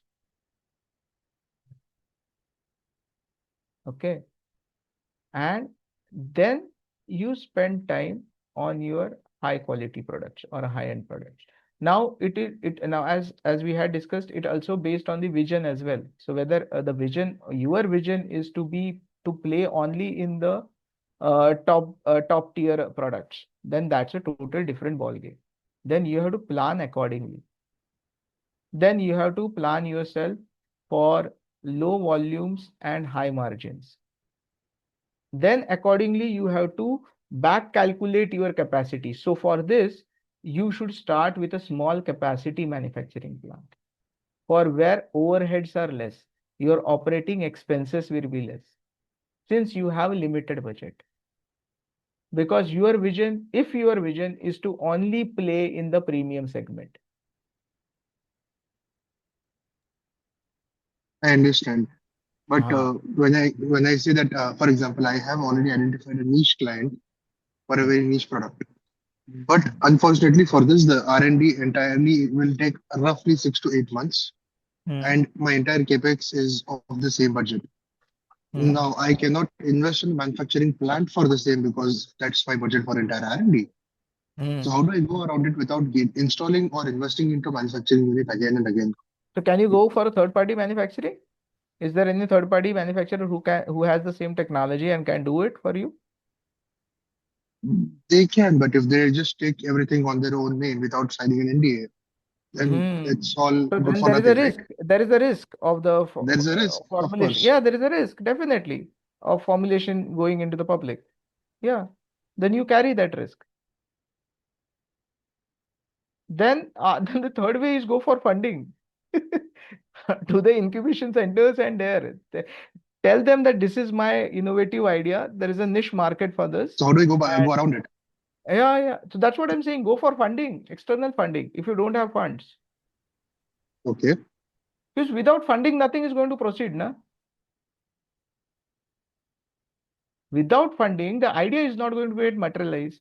But again, if I get an my equity, Huh? If I go for Hello. an external funding, if I go for an external funding, Huh, it will you'll get dilute my equity. You'll equity, which I dilute your don't want share. that. You'll dilute your share. It will dilute your share. But And then that's what you I don't have want. so then go for debt funding. But again, debt funding is risky. What do you mean by debt funding? Bank bank loan. Okay. Okay, makes Uh, but then there is a risk, na. With equity, more sense. you dilute your ownership, but you also dilute your risk, na. In equity. That's there. Ah. So I was just trying to find out any other Yeah, so you have to solutions make a are choice. No, if there no. are available. There is without without funds, you cannot cannot proceed. Okay, so you need funds. So one way or the other, you have to take. So there is a balancing act again. How much debt you take, how much equity you take. So maybe debt to equity ratio, people prefer to be below 1.7 or something. So lesser debt, higher equity. All right. Thanks a lot, sir, for answering the question. Yeah. Luck. So then Yashpal's iPhone. Yes. Hi, this is Dr. Yashpal. Sir, are you able to hear? Yes, please go ahead. Sir, actually, my sole purpose to join this lecture series is actually I'm planning to design one food product, either it's in a form of tablet or in the form of powder, so that we can provide it to adolescents basically, so that their we just want to design which is comprised of certain vitamins so that their cranial capacity may get increased. So I'm a researcher as well. So Very good. that's why I want to join this. So, but as of now, I'm not able to clearly understand that how I can do this. Okay. So basically, you have the product in your mind. Barabar? Yes, You have the yes, concept. Have you yes. manufactured the prototypes of this? No, I'm not aware of this. That's why I just have joined this to So get this a is bit an aware. so this is an basic idea, barabar, of Yes. manufacturing either a tablet or a powder of it. Oh, Barabar? yes, yes. Hmm. So and you are a doctor by profession, an MBBS by profession, barabar? I'm a clinical psychologist who deal Clinical. with Ah, okay, fine. and yes, So what your requirement here is an technical know-how. yes, बरोबर, a detailed technical know-how, बरोबर. yes, yes. So you might require information about a tableting machine. Okay, about the Hmm. formulation to start with. Tableting machine बाद में आ गया. It's Right, afterwards. You right. might start with what should be the carrier, what should be the filler, what should be the gum to be used. Okay, in Hmm. it. Yes. Okay, Hmm. so Hmm. that form. So then that comes to be a more technical and specific know-how. Okay. You are getting me what I'm saying? This lecture or this series is planned for especially for food industry with food Hmm. examples, but a general approach for NPD. So in your case, the first Hmm. step of NPD is, first of all, do a literature survey. First, go read review papers. Then That read I've done. that you have done. You have That read the I've done. research papers. From the Yes. research papers, you get the formulation. Yes. Yeah, so you have the formulation now. So what's the Yes. next step of the formulation is to do prototypes. Right. So from Prototypes. where? So that is where the technical know-how is, na? Okay. So that is not a part of this course because Hmm. that is specific to you. You're getting me what This I'm is saying? It is so I not a just want to know that from where I can do all these things. Either whether uh, FSSI labs will I able think to help. no, I think we have one of our madam. You can do it and go approach incubation centers. I think they will help. You can get in Okay. touch with her and yesterday I think Rimaika, if is that ma'am in the Roma lecture? madam. Huh? Roma madam. Roma madam. Yeah, Roma Roma madam. madam is there. You please take her number, get in touch with her. I think she Sure. is the best guide. She is with. I think you are associated with Atul and Yes, madam is associated with Atal. yeah, so you take a guidance and go accordingly because then you will have labs in incubation centers. There are other labs. So the Right, process is there, but then in the meantime, you have to also do clinicals of this, na? If you're doing some right, numerical claims, I don't know. If you're doing right, some right, right, numerical claims, you need to right, have right. clinical study data. Okay. Sure. And again, with whom you will do, you need to sign an NDA, as we discussed Oh. earlier with our Mm-hmm. friend. Okay. Right, right, right. So, okay. So, Yes, sir. is it clear? Yeah? Okay, okay, okay. Sir, Yeah. just adding on one more thing for the previous Please. participant. There's something called CFTRI in Mysore, Karnataka, Yes. Central Food Yes. Technology Research Yeah, Institute. yeah, yeah. They may be able to Mm-hmm. help out Yeah, they with you these see, Sir, you can formulations. you can actually, collaborate. actually, I'm located in Dehradun. Hmm. That is the There issue. is It's Sniper, na? okay. I'll be able Sniper is to there. help you. I'll Yeah, be able to help you great. because I come on and off to Noida and I'm in Okay. Mysuru. Okay, so wherever I can, I'll be able to help you. I'll try to Sure, help ma'am. you. Don't worry. Sure, ma'am. Thank So, you. Thank you, ma'am. so Can you please great, share Miss. your email ID at least so that I I'll, can contact? I'll share my Oh, number. Okay. okay, okay, Great, ma'am. Okay. Thank you. great, Great, great. ma'am. So Okay. Yashpal, you got Wherever your I can, I'll solution. help you. Okay, ma'am. Thank you. Yeah. Great. Mr. Rajesh. Sir, so in the second part, that idea, first part was ideation, second part was idea screening, right? So we gave the numbers, right, for the seven things.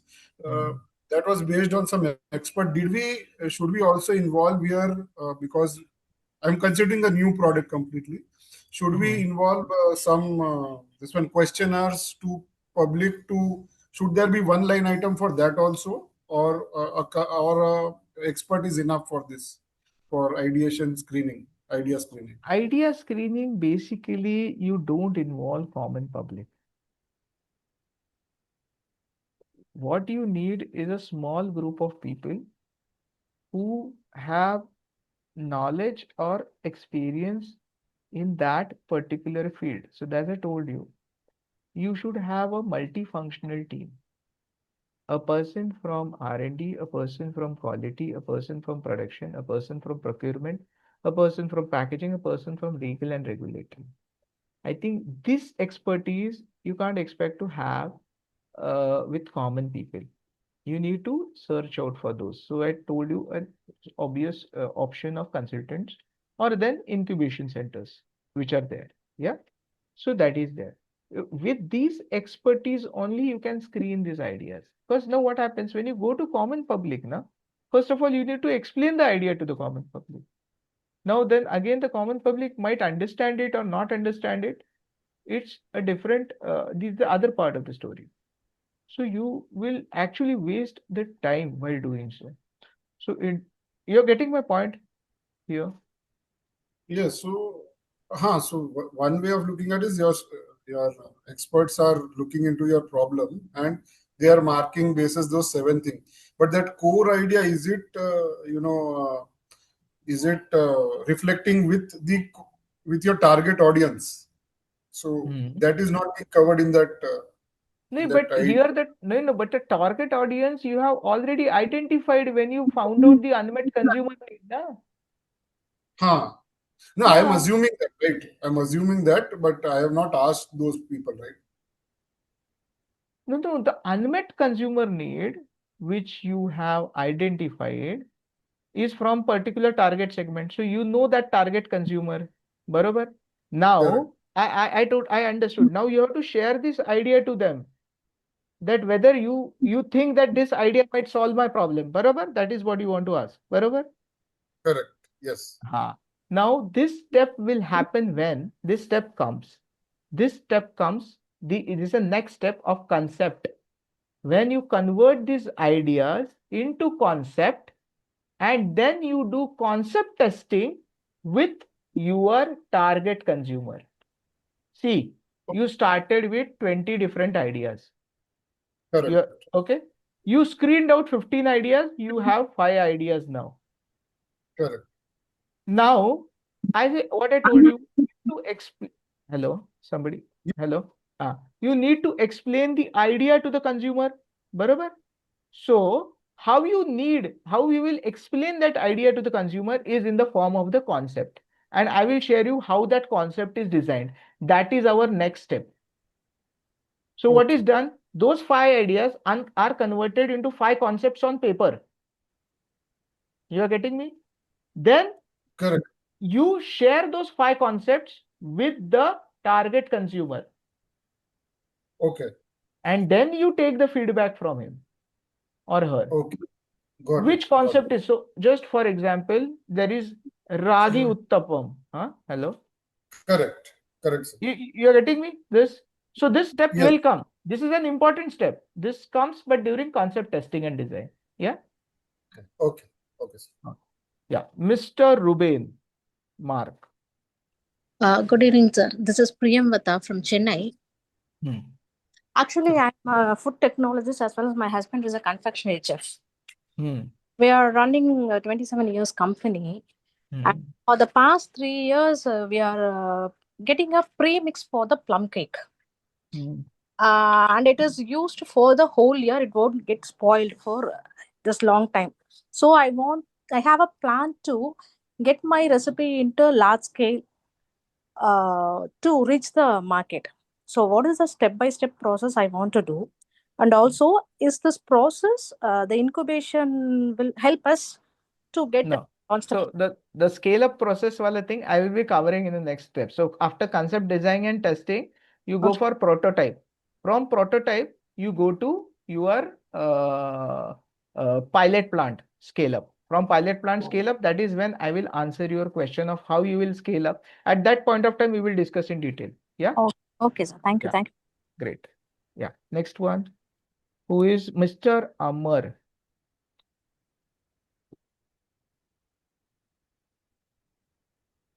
Mr. Amar, is he there? Mr. Amar? Fine. So yes, I'm there here. Yes. Yes.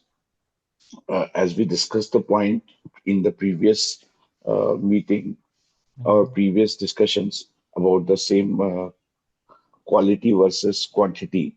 So we are facing a huge problem in this. Okay, because we have one variant, but we have different spices. So we have different spices of one variant only. So if we are planning for a premium product, One variant or one brand? no, variant also. Brand is one only. And you have different variants. Okay. Variants. Those variants are also premium, right? So to scale those premium products in the market, people don't accept it at a quantity rate. The quality rate and the quantity rate are two different things, right?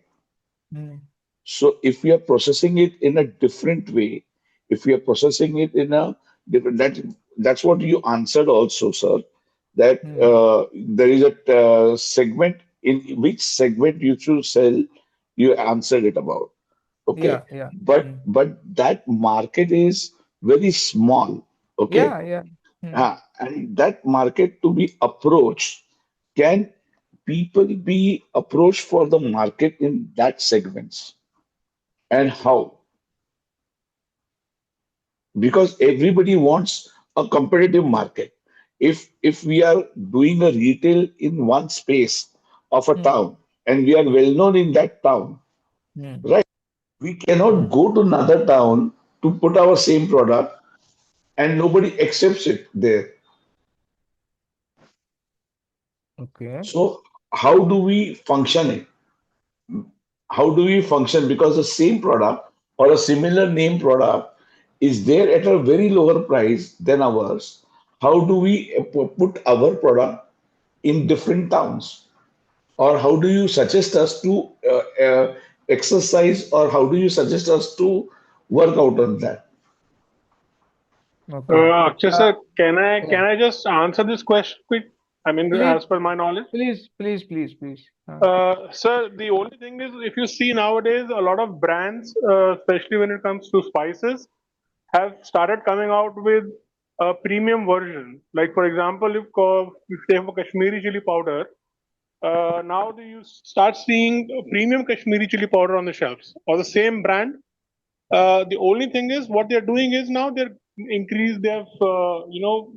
made their label more effective, saying that premium Kashmiri chili will have a Yeah, I Astra can value of understand. about I know, 400. I've seen those. Yeah, so similarly, if you look at coriander powder, now people have started using coriander powder and premium coriander powder. When say premium coriander powder is made with a parrot this thing variant, whereas the regular coriander powder is made with badami coriander.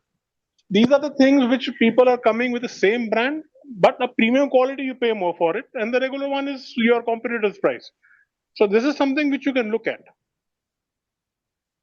The only thing is you'll have to be a little bit clear on your label as to why are you charging premium and what is the differentiator between your premium and your regular product. Does it help? Hello. Hello? I think he's got cut off. Anyway, thanks. Thanks for the input. Thanks for the input. And thanks for answering his query. Yeah. So, Mr. Manoj. Yes, sir. So my question is again related to the quality and quality out, which I asked at the time. But in addition to that, what I'm keen to know about is how do we bring the label and how is it that we can be able to provide assurance to the customers, not only to customers, to vendors, partners, and anybody who's within the network. Having said that, there was, I'm just relating to one of the project that which I worked a long time back, just during the COVID time. This was for one of the partner. They were uh, associated with one of the major liquor brands in India. So we were helping them to execute a marketing campaign for them. While their I think their USP was looking at the bottle. The moment you scan using their app, you can be able to find out the ingredients on when it was sourced, where it was sourced, Yeah. where the place was processed. And this was for a premium product of their range of offering what they had. And using technology we were able to showcase it to the thing, but of course that came with a price. And technology has its own barriers, price being the number one. And it was piloted for a small premium segment, and then I think due to operational cost the client decided not to proceed with it, right? But then this is there any other way which one can be able to determine the quality of the ingredient coming in the source? What is the way to validate it? The technology, I think now what I can talk about it now. One of the I mean, it's pretty outdated using the blockchain. I mean, I would say outdated because the fad has kind of come down.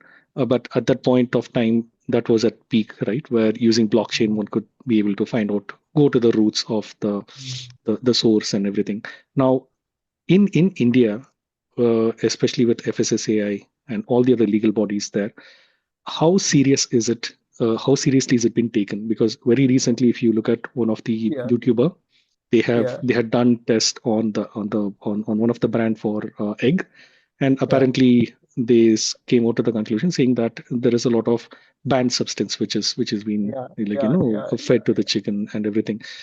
I mean, as an ex-smoker, it didn't bother me much to me because I had much serious carcinogenic incidents happening. But then this, when you're consuming it, the mindset shifts.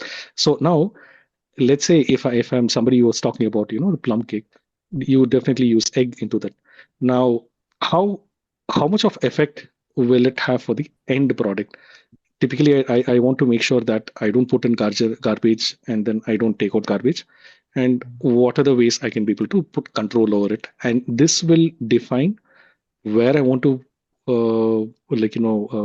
segment my market to whom, and will give clarity to me what I believe. I don't know if I'm in the right direction. Please correct You're me over getting it. here. You're getting it. Now I understood. So your whole aim is to produce a clean label product, okay, Yes. which is Yes. free of any of the contaminants. So let it be mineral, whatever it is, okay? Yes. Even if it Now is there, I would want the customer to make a conscious decision about it. to Is what know I about think. to know about Yes. it. Barabar? Yes. Good, Yes. good, good. So this whole thing or this whole process, first of all, whatever ingredients you are putting into your product, you need to have a total analysis of it. Okay. Mhm. Taken done it from a third party NABL accredited lab. Now, Okay. even before going to it, you have to first look at whether this ingredient is within the FSSI regulations and what FSSI norms are saying that which parameters has to be analyzed for this ingredient. You're getting what I'm saying? Mhm. Yeah. Yeah. Apart Yes. from that, since you are making a conscious effort to manufacture a clean label product, and your own, you can suggest, tell me what is the arsenic percentage, what is the lead percentage. You're getting what I'm saying? Mhm. In the Mhm. raw Yeah. material. Barabar? Mhm. Now, this whole process of first getting your ingredients analyzed, how it Mhm. will start? You will first look at who are those suppliers. Okay? I'm giving you Mhm. just a step-by-step thing. These Yeah. are Yeah. for each raw material, you should have minimum 2 to 3 suppliers. Why it is required? Okay. Mm. Because in Mm. if in case one shuts down, your Mm. supply chain should not stop. You should Yes. receive a constant supply. So 2 to 3 suppliers. Now the Mhm. question, now the next step is qualifying these suppliers. Whatever Mhm. qualifying with Mhm. respect to what? Yes. With your parameters. With your, Okay. you're getting me? Yes. Yes. So now, what I will tell you a standard process for this. The Mhm. thing is Mhm. that once you have identified that these are the suppliers, you take the Mhm. samples, maybe 3 batch samples, commercial samples, not lab samples. Mhm. Ask them to supply you commercial samples, samples What from their what would commercial it lot. mean? If what would it mean as commercial sample, sir? In this case. Commercial lot means the one which is manufactured in the main plant, not in the lab. Okay. Okay. Okay. Because the main plant sample is the one which is more representable, which you will receive in your regular supplies. Okay. Okay. You're getting me? It is more Got it. Yeah. reproducible. Yeah. So you Mm. take it Mm. from their commercial lots. That is what. Huh? That what it Okay. means. Okay. So you take any 3 or 2 basis sheet, get Mhm. this analyzed from the third party labs. Mhm. Okay. Now when you Okay. do it, out of these 2 to 3 suppliers, the one which fits, Mhm. or maybe both of them fit with your Mhm. requirements. Mhm. Then what you do, the next step is you manufacture your final product Mhm. using these ingredients. Okay. Then the next step is put it on the shelf life. Mm. Okay. So shelf life conditions, it's 40 degree 75 RH or 30 degree Mm. Mm. Mm. 60 RH, whatever, as per hot and humid conditions you can keep. Mhm. Okay. Mhm. And you do that accelerated aging and shelf life test and establish its quality basis your action Okay. standards and your criteria. Once Okay. that is done, now this is done on lab scale. Mhm. In the first phase, you have to do it on lab scale. Mhm. Wherever. So you take a 2 kg, 3 kg sample and all, and then you convert it Mhm. into your products, do it a shelf life study. Once it has passed your specification criteria, you use it in your formulation and do the shelf life study. And once it is passed, then Mhm. you go for your commercial orders. Okay. Okay. This is the way you do it. Ideally, this might take 6, 7 months time because 3 months is your shelf life stability. It depends on how Got it. fast you get the analysis done of these 3 Okay. samples and how fast they supply Okay. you. So Okay. basically, so when you ask for samples, give them your requirements first. Take a Mhm. COA, Okay. tell them Okay. to first give their analysis for your Mhm. parameters. Then it's your job to verify from a third Mhm. party NABL accredited lab that does it matches with the COA. You're getting me what I'm saying? Correct. In case if I have to, let's say if I'm keeping one of the source as a direct from farmer, right? Yesterday we were talking about contract farming as well. Now let's say if I may not have I may not go with a larger contract, but let's say I've identified few farmers in a certain region, and I source from them directly with the raw materials, right? So in this case, the onus would be on me to get the testing Yes, done to yes, ensure yes, it would be yes, okay. yes, yes, yes. Okay, Fully all agree. right. Yeah. And this is where the management of your inspection, identifying the lots would come in, right? Yes, If I'm correct. yes, yes, All yes. right. Then the next question of continuity, whether you get the same Mhm. quality also. Because Yes, that exactly. quality has to be consistent now for next lot. Mhm. Maybe you get the required quality for the first lot, then what about the second Correct. lot? Correct. Exactly. So sometimes it becomes capital intensive because then every lot Okay. then you need to get it checked or from outside, or Mm-hmm. either you have to establish that capability within your factory to analyze it. Okay. Oh, is that possible It is to capital have a intensive. captive? It is Okay, capital got it. intensive. You might require a spectrophotometer, you might require an LCMS, liquid chromatography, or a NMR. Okay. So it is capital intensive. Okay. Yeah. All right. Thank you. Yeah. Thank you so much, sir. Great. Thanks. Yes, Miss Rashmi Chakrabarti. Good evening sir. Good sir evening. मेरा एक सवाल है कि Hmm. मैं chocolate manufacturer हूँ देहरादून से। तो Hmm. मुझे एक ऑर्डर मिला है जो मुझे वाइट लेबलिंग के। तो मैं मेरे प्रोडक्ट के साथ साथ वाइट लेबलिंग कर सकती हूँ? इसमें कोई हाँ, प्रॉब्लम तो नहीं होगा? yes, you can do it. You can do it. No issues. अच्छा। और सेकंड क्वेश्चन है कि मेरे एक आइडिया है हेल्दी बाइट्स का। मैंने बना के मेरे जान पहचान में बहुत सारे लोगों को टेस्ट कराया था, सभी को अच्छा लगा। तो मैं उसको ही स्केल अप करना चाहती हूँ। तो इसके लिए किस टाइप का मशीन जरूरी है और कहाँ से मिलेगा? नहीं, ये सब ये टेक्निकल नो हाउ हो गया. This is the technical know how. हाँ, yes. For this you have to get in touch with a technical consultant, confectionery वाला. तो कहाँ नहीं, कॉन्टेक्ट वो कहाँ से मिलेगा? वो ढूंढ that we need to search. वो सर्च करना अच्छा। पड़ेगा थोड़ा. हाँ. अ, अच्छा क्योंकि मैं मैं कन्फेक्शनरी, देखो, see I don't come from a confectionery background. Okay. अच्छा Basically अच्छा। I'm an oil technologist, edible oil technologist. So I've been working okay. for the past 8 years in food industry. So I'm an accidental food technologist. So but no, I have worked a lot in RTE and specialty fats a lot. I okay. B2B. So that's my core expertise. But for this you have to get in touch with a confectionery expert, consultant. Sir ये जो 5 दिन का जो class होगा, इसमें क्या marketing के लिए आप लोग कुछ बताएंगे? क्योंकि हाँ. मेरा Yes. Yes. मार्केटिंग के Yes. बारे में मेरा, क्योंकि जिन Yes. लोगों ने मेरा प्रोडक्ट टेस्ट किए हैं सभी के बहुत तारीफ किए हैं, लेकिन मुझे मार्केटिंग के बारे में बिल्कुल ही आइडिया नहीं है, जिसके कारण मैं स्केल अप नहीं कर पा रही हूँ। Yes, yes. तो We will discuss, we will give an idea and overview of how these things are done. Yeah? Okay okay okay, Okay. Thank you Yeah. Sir.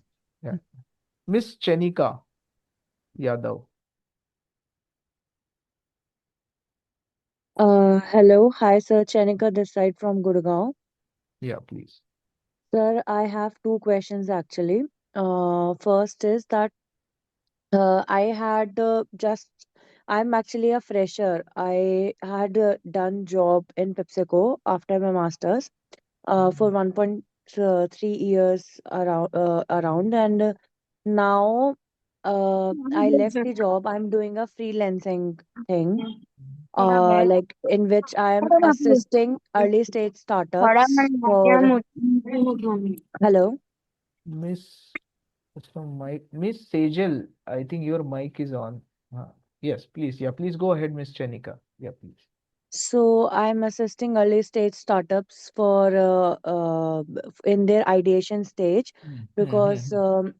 it's like I'm helping them for the horizon scanning, and helping them to know get about the technologies that in which new technologies they can produce their products. So in that manner I'm helping them. But there is one, my husband wanted to start a venture, and he's a CA. He's not a food technologist, he's a CA. And he want to But start you a are a food venture. technologist. Wherever you are a food technologist. Yeah. Okay. So he want to start a venture in which he want to establish a ice cream store. But if you see that, you must be aware of the Gyani's red. It's very much popular in North India. सो यहाँ पे जो ज्ञानीज है वो बहुत सारे flavours रखता है from in they take from a vendor and they sell it in their own brand name. So my husband wanted to start with a similar kind of a business Third with party his, manufacturing. yes, with his Hmm. own brand, and same model business he want to follow. But Hmm. he is not able to get that what flavors or what ice cream should we put it. So I wanted to do a horizon scanning for this. Do a sensory check. First of How all, do a sensory panel. See, these labs, they have a trained sensory panel. these Now, vendors from there where we no, get the ice cream. vendors nahi. See, what is your objective? Either you want to match the flavors what these Gyanis are selling, is that first objective, or you want to launch different flavors with respect to Gyanis? What is the thing? First Actually, of all, there are what's the two objective? problem statements over here in this venture. First Hmm. is ki what kind of ice cream should we do? Hmm. Like nowadays, kunafa ice creams are also getting into hype. Hmm. And other is that he is also thinking that Gyanis like keep one category where common flavors but with no Yeah, added sugars. yeah. So he was thinking that whether he start the brand with directly no added sugar itself, or he start like Gyanis do one category as not added sugar and one category as normal flavors. And in non added sugars also he want to do with stevia, not with the artificial sweeteners. But he is not aware that whether he will be able to cater to the market or not, because sometimes consumers think that we don't like they don't taste good, the no added sugars for them, like the normal flavors do. Hmm. So he is not, he is little bit confused. So I want to do a horizon scanning for this kind of statement also, problem statement also. And See, what kind of flavor should we do? And will it taste good or not? If we buy it from the vendor, then how can we proceed further yeah. with a good See, taste so that we can have a good footfall also? However, we have already fetched the market in which we will, put our store first. That all thing we have mapped it, but it's only about the taste, the kind of ice creams we should put. Should we go for something the which is unique, or should the we qual go something which already are having or niche, like a mass market kind? so basically you want to first establish the quality here. Yeah. And Okay. to establish the barabar na, that's what you want to do. You have to first you are trying to finalize the quality of your product, okay, Hmm. which will actually the consumer should like it. Barabar. Yeah. Yeah. Barabar. You have done the market scanning and all, and as you said, you have found out the place in which market you have to sell. Barabar. So Yeah. now We have found the market, but I'm not able to, do horizon scanning. That how can I, with what kind of flavor should I put? This is also ah, one point. so here na Madam, one this way. is more of like business consultation rather than new product development. So can you please like focus? What she is actually, I got what I can understand is she is trying to establish the quality of the product. She has identified a consumer segment. But my only suggestion to you is that you please first develop some prototypes, get it Okay. sensory tested from sensory panel, a trained sensory panels from third party labs, get Hmm. their feedback. And when you do a sensory testing, place Hmm. your do a paired comparison. We are going to study it later. Do a paired Hmm. comparison with the Ganis brand with whom you are going to compete. But in this, you have to Okay. first develop prototypes, do a paired comparison test with the trained sensory panels. They will give you deep insights about the Okay. sweetness, texture, everything, aftertaste, mouth feel, everything attributes they will Hmm. give you. And then you can scale your product or your prototypes. What is the quality with respect to your competitors? Okay. This is the first step of sensory panel testing. Once you do Okay. it, then do a small qualitative test within the area, just the consumers, the area which you have targeted, where you are planning to put your store. What is their Hmm. feedback? And then go for a scale up. Is this clear about Yes. establishing Yes. the Yes. quality first? Yeah. Do a sensory Yes. panel, then go for a qualitative. Okay. Sensory panel, you do a paired comparison. So there are three types of thing. One is blind test, and then there is paired comparison, and then there is branded. So we will discuss all these three tests in detail in the later slides. Yeah. So Miss, Okay. so okay. Hope I have answered your query. Yeah. Yeah, sir. Yeah. Yeah. So Miss Mansi. Hello, sir. Hi. So, sir, I've been working on a beverage idea. This is a prebiotic soda of sorts. It's still in ideation stage. From what I've understood from my research and what we discussed yesterday and today as well, is that there are three ways of approaching this. One is that you set up your own production unit, which would be very costly to start with. Second is an incubation center, and third is you reach out to party manufacturing units. So I just want to understand your opinion on third party manufacturing units, and if I'm going for a third party manufacturing unit, what are the checks that I should keep? Like आपने Yeah. अभी थोड़ी देर पहले Yeah. mention किया कि अगर आप third party manufacturing में जाते हो तो it is your baby, your business is your baby, and you are giving it in Yeah. You have to someone take else's care. hand. Yeah. Yeah. Yeah. Yeah. So how Definitely. do you go about it? Let's say incubation center तो एक चीज हो गई, but अगर हम start कर रहे हैं कोई bootstrap That's a business है long तो way. starting में Yeah. इतने Yeah. पैसे This नहीं is होते हैं. Yeah. So one of the see in here, what is the first thing? When you work with a third party, you will be supplying your packaging material, barabar, in your Correct. brand. Correct. What that guy will be doing, he will be manufacturing the padarth, the material. He will be sourcing the raw material. He will be making the batch, filling it up in your brand, in your packaging material, and then again selling it to you, which you will further distribute. Barabar? This is the model. Barabar? Now, Correct. what are the checks? So first of all, there are two ways. One is you tell your third party manufacturer to source the raw materials with respect or in line with your specifications, which you intend to do. So for that, you should have your own sample developed. छोटा सा batch. Sorry to cut you. Yeah. एक चीज जैसे आपने बोला कि sourcing करनी होती है और वो जो थर्ड पार्टी मैन्युफैक्चरर होगा वो खुद सोर्सिंग करता है. तो आई मीन ये तो हम लोगों के बीच में नेगोशिएशन है ना, मी एंड दैट नहीं पर्सन, नहीं कि मैं हम अगर आपको मैं बोल रहा डिसाइड हूँ. करूँ कि हाँ सॉरी. नहीं नहीं I'm telling you, just hear me out completely. I'm telling you both the sure. ways. Okay. Now one is that you negotiate with him that you are going to procure these raw materials from of these specification. बराबर? And the final product should be of this quality, which sample you should have as a reference sample to that third party manufacturer. This is the fun way of doing it. Okay. Second way is you procure your RM along with your PM. Right. And then, abhi, how it is here, na? Then you require a very close control. You have to depute person uh, during that manufacturing time at his place. So how you will do it? You procure the RM. Now here is a risk that your formulation will get leaked. leaked. बरोबर? Correct. First case में तो होने ही वाला है क्योंकि आप हाँ negotiate जी. कर रहे हैं. You procure the RM.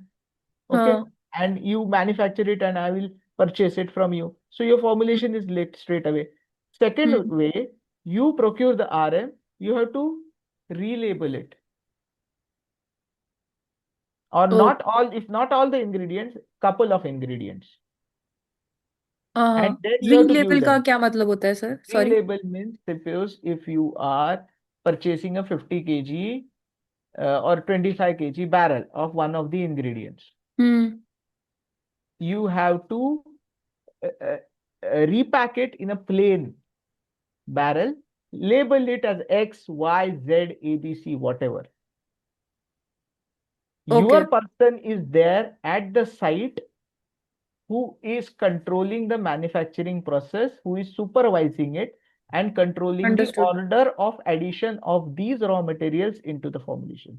So in this, he will not get to know what material you are putting in. He is smart enough, he will take the material, he will send it for analysis, and he might that he can do. That option is there with him. Yeah, just so these are the risks involved, I'm telling you. But then Understood.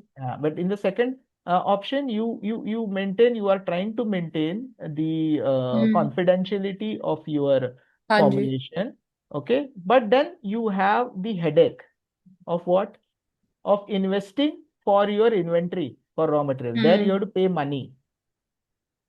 Correct. तो sir बरोबर. इतना risk रहता है क्या leakage का? Because मतलब anyway हम label पे तो सब मेंशन करना होता है, as per the norms you have to mention all the ingredients that there are, तो एनीवे उसको पता लगने ही वाला है। So then, but then percentages. हाँ करेक्ट। ठीक So है sir, see, thank all you, those things. Understood. You can make a premix. You can give it to him. हम्म। आपके एंड पे आप you can make 3 to 4 ingredients premix. हाँ जी। Which percentages, and you tell them that this is the premix X. You add it to this. Simple. Wherever na, then he will not be able to know the percentages. He can know the name of the ingredients at the back of the label. But exact recipe he won't. हाँ. Okay. Spices wala people do a lot of these things. I think there are people from spice manufacturing unit. Yes, yes, yes. You please take help from these spice manufacturing people. They will guide you. Huh? Sir, I have one more doubt in the same regards. Like, can we ask the supplier to give a black box of ingredients? Like, it should not have any label, just the ingredients with our specification, and we can give it to the Yes, third party. yes, that can also be done. But now, what happens, I think there is a risk. When you sell unbranded product during the logistic, the driver carries the invoice along with it. Huh? It has all the Sir, information just to that has to be interfere, printed. Yes, please. just to interfere, whenever there are all the licensing for repacking also, understand. So once the whole packet of 25 kilos comes to you and then you pack into your ratios, there is a packing license where all the licenses comply on the packing things. So it's a very difficult thing for you to understand all the time that you have to do that labeling on it, do the packing and the manufacturing licenses on it. So it's very difficult. Just understand this complication in that. Yeah. So I think who was she? Mansi, na? I think Mansi, I think get in touch with Amar. You are Amar, na, right now? Yes, yes, sir. Yes, yes. You please, I'll do that. yeah, please get in touch with Amarji. He is expert in this. I think he will No, give no, you sir. I'm good not an guidance. expert. Expert होता तो इधर क्यों आता? समझ He रहा will हूँ. give you guidance. Okay, great. Yeah. So then, who else is there? Nishant, Rashmi. Like, Rashmi is over. Nishant is there. Yes, Yeah. Nishant. Hi, sir. Uh, Actually, I have a doubt. I'm trying to, start a small business, and I had one idea in mind. But like I always have idea in mind, and I just go around the supermarket and see that already a product is existing.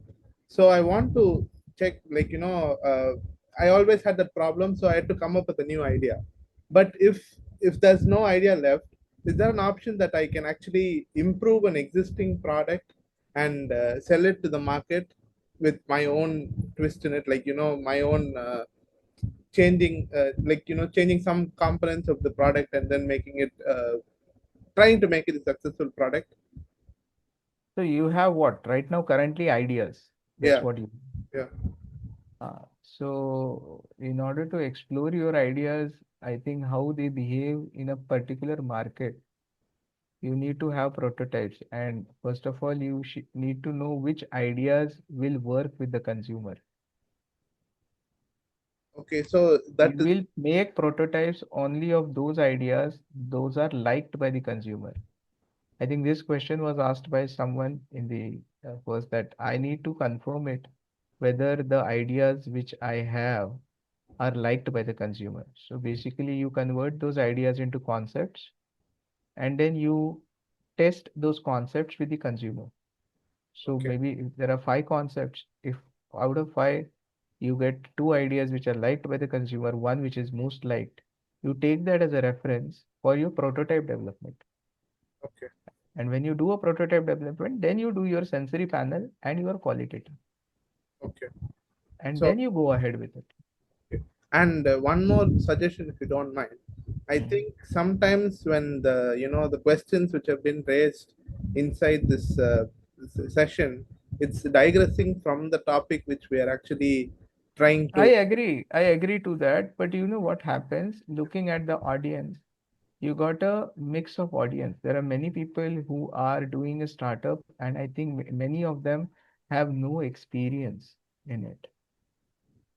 I totally agree to that. But with due respect to all these other participants also, I think they have come with some expectation.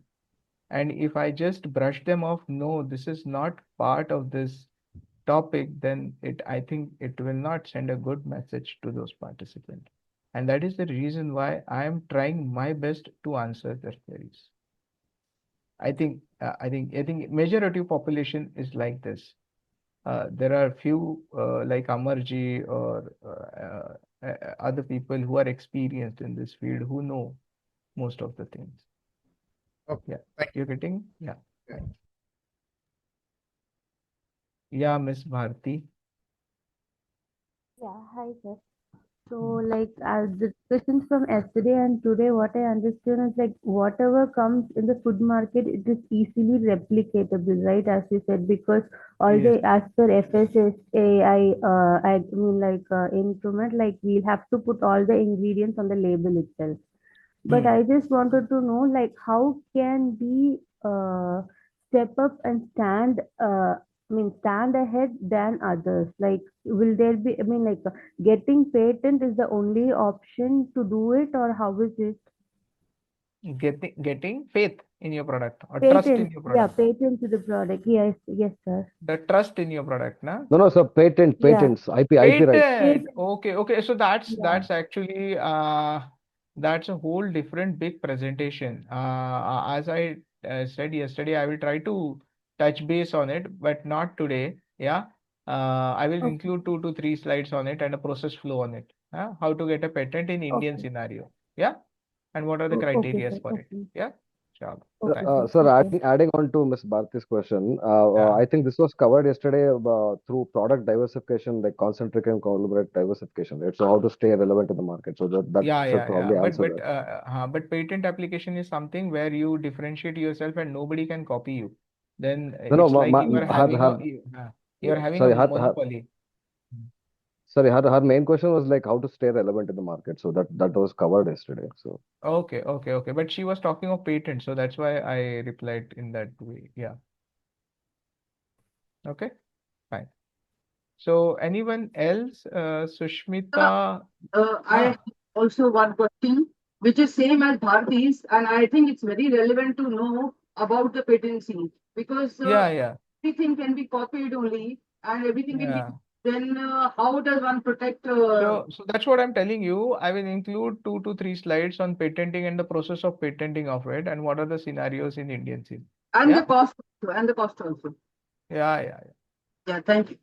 yeah, yeah. Okay. I think we have covered, I think most of them Sorry, I do. who have raised hand. Somebody else is remaining. Yeah, I do have a doubt here. See, Yeah. I know there is one brand, and I know like where they are manufacturing. Okay, even I am trying to procure the means like I'm trying to get the same material from the same manufacturer. So will that create any issues? Why it should create a issue?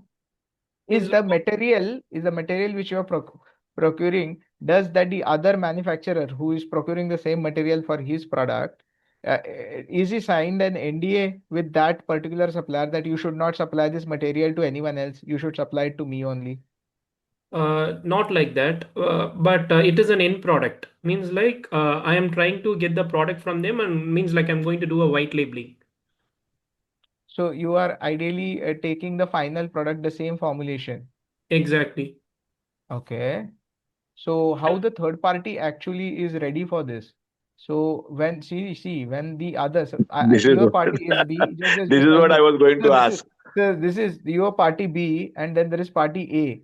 Party A who is getting manufacturing from a third party, he should sign an NDA. If the NDA is in place, the third party manufacturer should not divulge the formulation to you ideally. Then that Exactly. is not legal. No, what happened here is like, for example, if so, there are some nutrients value, right? So in that protein, for example, I'm telling 2% or sugar 2%. So he told like he can change this and he can give it to me. No, then I think this is very wrong on the part of the third party. Unethical. Sir, This can is I wrong. interfere? Can I interfere? Yeah. हाँ बोला बोला. Yes, yes. Because if he is selling it to you and then he's selling it to the previous owner, previous manufacturer, which he's claiming to a brand, and then again he's selling it to you, he might sell it to anyone else also. Then what Exactly. is the authenticity of your brand? Exactly. That's Yeah. why, So like, it will And it will be also very, and very also one. difficult for you. Yeah, and also one thing, you have to also He get may it be confirmed. unethical. No, that is also one thing. But if he has an NDA in place, see, if there is no NDA in place, okay. morally it is if you look at from a ideal perspective, he should not give it to you. Ideally, okay. If an So I'll NDA give, is in place, yeah, sir, can I speak? please. I'll give you my example. I am a small-time manufacturer, and we Hmm. supply to some premium hotels in Mumbai. So, Hmm. but if there are cooks in the hotel, they know where I procure Barabar. from. Okay, Hmm. so if the cook or if some other hotel says we want the similar stuff which the same hotel does, so we don't give it because it's their formula, it's their thing. Hmm. So it's our management which takes care of that. Okay, but if you want to develop your own stuff like what you're saying with the manufacturer, you have to give your specification to the manufacturer so that your brand stays intact. And then I would suggest that you should not go to such manufacturer because he will spell out your formula to somebody else Barabar. also. Barabar. Understood. Yeah. Hello. Actually, just to add on that same topic, there are a lot of manufacturers whose core job is only manufacturing, for B2B. They are doing this kind of stuff, to be very honest with you, because I have come Yes, across yes, yes, people. yes, yes, For yes. There are example, many third parties like this who do this. yeah. Many For toy example, manufacturers who do like a health factory bread, there's a manufacturer who is manufacturing that. If you go to that person and if you say that I want same replica of this bread, he'll just change minor changes in formulation, 1-2% of salt here and there, 1-2% of yeast here and there, and then he'll give you an exact same product. So that's happening and it's very common actually. Yeah, Even if you sign the NDA or any declaration agreement, it has been you done. can't challenge It has him. been done. No, you can't challenge him because he's changing Challenge the him. formulation. No? Barabar. Yes. That's true, Yes, Mr. Rana. yes, absolutely, Yeah. absolutely, Hello. absolutely. Akshay Huh. Oh, sir. Sir, my question here is when we do the any concept we prepare, okay, any prototype we have prepared, okay, now it is going to the lab to test and all, correct?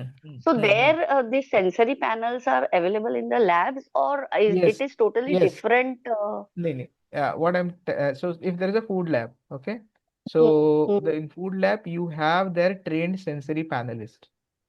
Okay, Okay, so I did for one of my prototypes from that lab. I got it tested. So what they okay, do is that they first share with you their basis, their understanding a protocol with you. What should be the protocol for testing or the sensory panel test? Which are the okay, parameters? Then you modify it. Maybe you want a sweetness, sourness, mouthfeel. All these parameters you add on to it. A protocol is finalized by a proper discussion between you and the third party or the lab with whom you are doing this. labs. Yes. Okay, And then you select the sample size. So there might be 10 to 12 different sensory panelists. So what are the samples? Whether you have two options, along with you give them a standard. So all you give it in your coded format. Yeah, the codes are with you. okay, You don't share the codes. What kind of product you are giving them? Okay, you tell them, yeah, this is a besan mix, this is dokla mix, this is gulab jam mix, whatever it is, but different okay, formulation or different prototypes of it, along with a standard again coded with whom you have to compare. So you tell them that this is a standard, and then they give you a proper analysis of it. okay. So we need not to tell them what ingredients or what actually is there in this, what are the You mix you or share whatever the the. ingredient, you share the ingredient list, but you don't share Hmm, the percentages. okay, Yeah. okay. Sir, sorry to Because interrupt, that but on that this can question, leak I from wanted to there ask. also, right? Hmm. Hello. Mhm. Sorry to interrupt in between, sir. I wanted to ask a question based on this same thing. That how much does it cost for consumer testing? Sensory testing. See, it will differ from what I will do. I will just get some costs. I have it. I will, but then that might not be applicable for your product. So for different products, you got different costs. Okay. It Okay. also depends upon lab to lab. Lab to lab, Yes, yes. where And we your test. protocol. If your number Yes, of samples increase, your cost will increase. yes, yes, yes. Yeah. So Okay. ऐसा है. Also, हाँ. sir, what kind of labs are these? Are these You those labs only who I'm test telling for you, the? you go to FSSI site. They Hmm. have their approved labs. FSSI Okay. approved labs. These are also NABL accredited labs. And for Okay. each area, for each region, they have listed. So go on fssi.gov.in. On that, in one of the tabs, you will see the Okay. the list. Tomorrow, if you want, we can visit Okay, the I site. will share Then tomorrow. I will share tomorrow the PDF please, please, please, approved lab. please, please, please. Yeah, Great, sure, Okay. sure. great, great, Thanks. I Okay, will great. sir. share. Sir, even the what are the food vans are there on the roads? Do they also require a FSSI license? What vada pav walas and samosa walas? Whatever, Yes, not vada pav or samosa. I'm saying any food like what say there are some healthy drinks going on yes, the food lab. They madam. require a I, FSSI. I will answer these questions. Yeah. Madam, Yes. actually, every food business operator, even they are samosa wala, as per rules, there are three types: registrations and license, registration and licensing. If turnover is Okay. less, then we should go for registration. I think there are 12 lakh turnover in year, then we should work with registrations. And if turnover is more, then we must have license. Again, Mr. Nipendra What is the Moria, she's difference in talking that? about. Can I answer this? Yes. Yes, please. Yes, please. Vidya ji and the team, the food vehicles which are there on the road, which are stationary, are all Mm-hmm. illegal. Okay. The government has said the food van should move around building to Okay. building. The mandatory, see, if you want to do something illegal, yes, you can do. Just like the sir said, like a vada pav stall. So it is like a vada pav stall, which has no regulations, right? Mm. So FSI and all stuff, although you have, there will be for a moving vehicle. The food vans Right. are licensed for moving. They are vans, Understood. and That, let it and be. if It you is. read the whole, if you read the whole structure, they are Mm. to be not to be stationary. They can move from one place, wait, then they have to move the second day. So this is the whole concept, but nobody is doing that. Yeah. That is okay, sir. That is okay. But my question here is whether it is stationary, whether it is moving, nobody sees in the roads and all, whether it is If stationary you or take a whether FSI it is. license, they will not give it to your moving vehicle unless and until it moves on. If it stays on one place, they will not give you a FSI license. But Food it FSI safety. license is required, correct? My question is FSI license is absolutely required if Yes. there is Yes, any yes, food business. Yes, yes, it is yes, required. yes. And Yes, what is the difference, absolutely, it's as required. somebody said, what is registration and what is the difference between registration and some other thing he said, yes, right? Like, licensing. Yes. Yes, there's so something what called is the difference hawkers between two? I registration. didn't get that. Actually, if there is a small business, such as turnover is Hmm. less than 12 lakh, then Okay, one can go with registration, such as a small okay. and road wala or small vendors. Okay, okay, If okay. turnover is more than 12 lakh, then we should go for licensing. Again, there are two types of licensing: state licensing and Central. central licensing. They're based on category and again turnover or number of operations in number of states. That Hmm. depends upon state or central. But for a small Why I business, registration is okay. correct? Why I raised this question? I mean, my vision or motto behind this question is when I'm serving on the food vans or whatever the tapri or whatever it is. Okay, small, I could say small home-made business. So small lady, if cooking at her place and selling at some office place. Okay, she herself is getting a sensory panel altogether from the offices.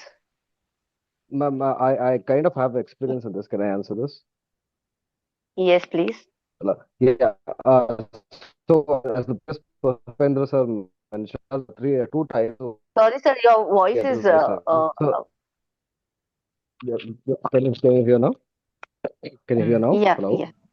Yeah, Yes, so sir, there are yes. so there are two kinds of it. So the one is called registration and the other is license. So license is granted only to manufacturers, and the registration is for hawkers. There's something called hawkers registration. Okay, So this is okay, for these pani puri walas and chai walas and all of those people. So they have to okay, get just registered. That is hawkers registration. But that is okay, only applicable if your vehicle is not motorized. If your vehicle is okay. motorized in a Maruti van or a TT bus or something like that, so those people are Mm-hmm. actually orphaned right now, so they don't have any specific compliance for them. So it is illegal for food trucks which is motorized. Okay, Yeah. okay. So I mean that's the case in Bangalore at least. I don't know countrywide, but yeah, Mm-hmm. in Karnataka and Bangalore this is the case. So if you're a pani puri wala with unmotorized vehicle, you get that hawker's license. Sorry, hawker's Okay. registration. But if your thing is a motorized vehicle, then you're left orphaned right now. The government has nothing for us. But they have the water. If it is a motorized in the Bangalore also, I have seen there are motorized vehicle It is like we illegal, called a food feeling of a food van because people trust on the food vans than the hawkers. but the government doesn't yet, so they don't have any compliance as of now. Okay, I mean, this is that's a my new thing experience in I got Bangalore. to know. But sir, I Okay, think, sir, but Madam, so so on food vans, there is Neta's photos. There are no other photos. Now, understand? So I think, yeah, yeah. yeah. Should I interrupt? I think we can continue discussion tomorrow. It is Yes, 9:44, I yes, think. Yeah. yes, yes. So thanks a lot. Yes, Nice discussion Thank you today. so much, sir. yes, yes. Yeah. Okay. So Thank you, tomorrow we sir. will continue at 7. Yeah. Sure, Okay. sure. So sign off for the day. Yeah. Bye. Okay, Yes. okay, Okay. sir. Bye. Thank you. Thank you. Thank you. Thank you.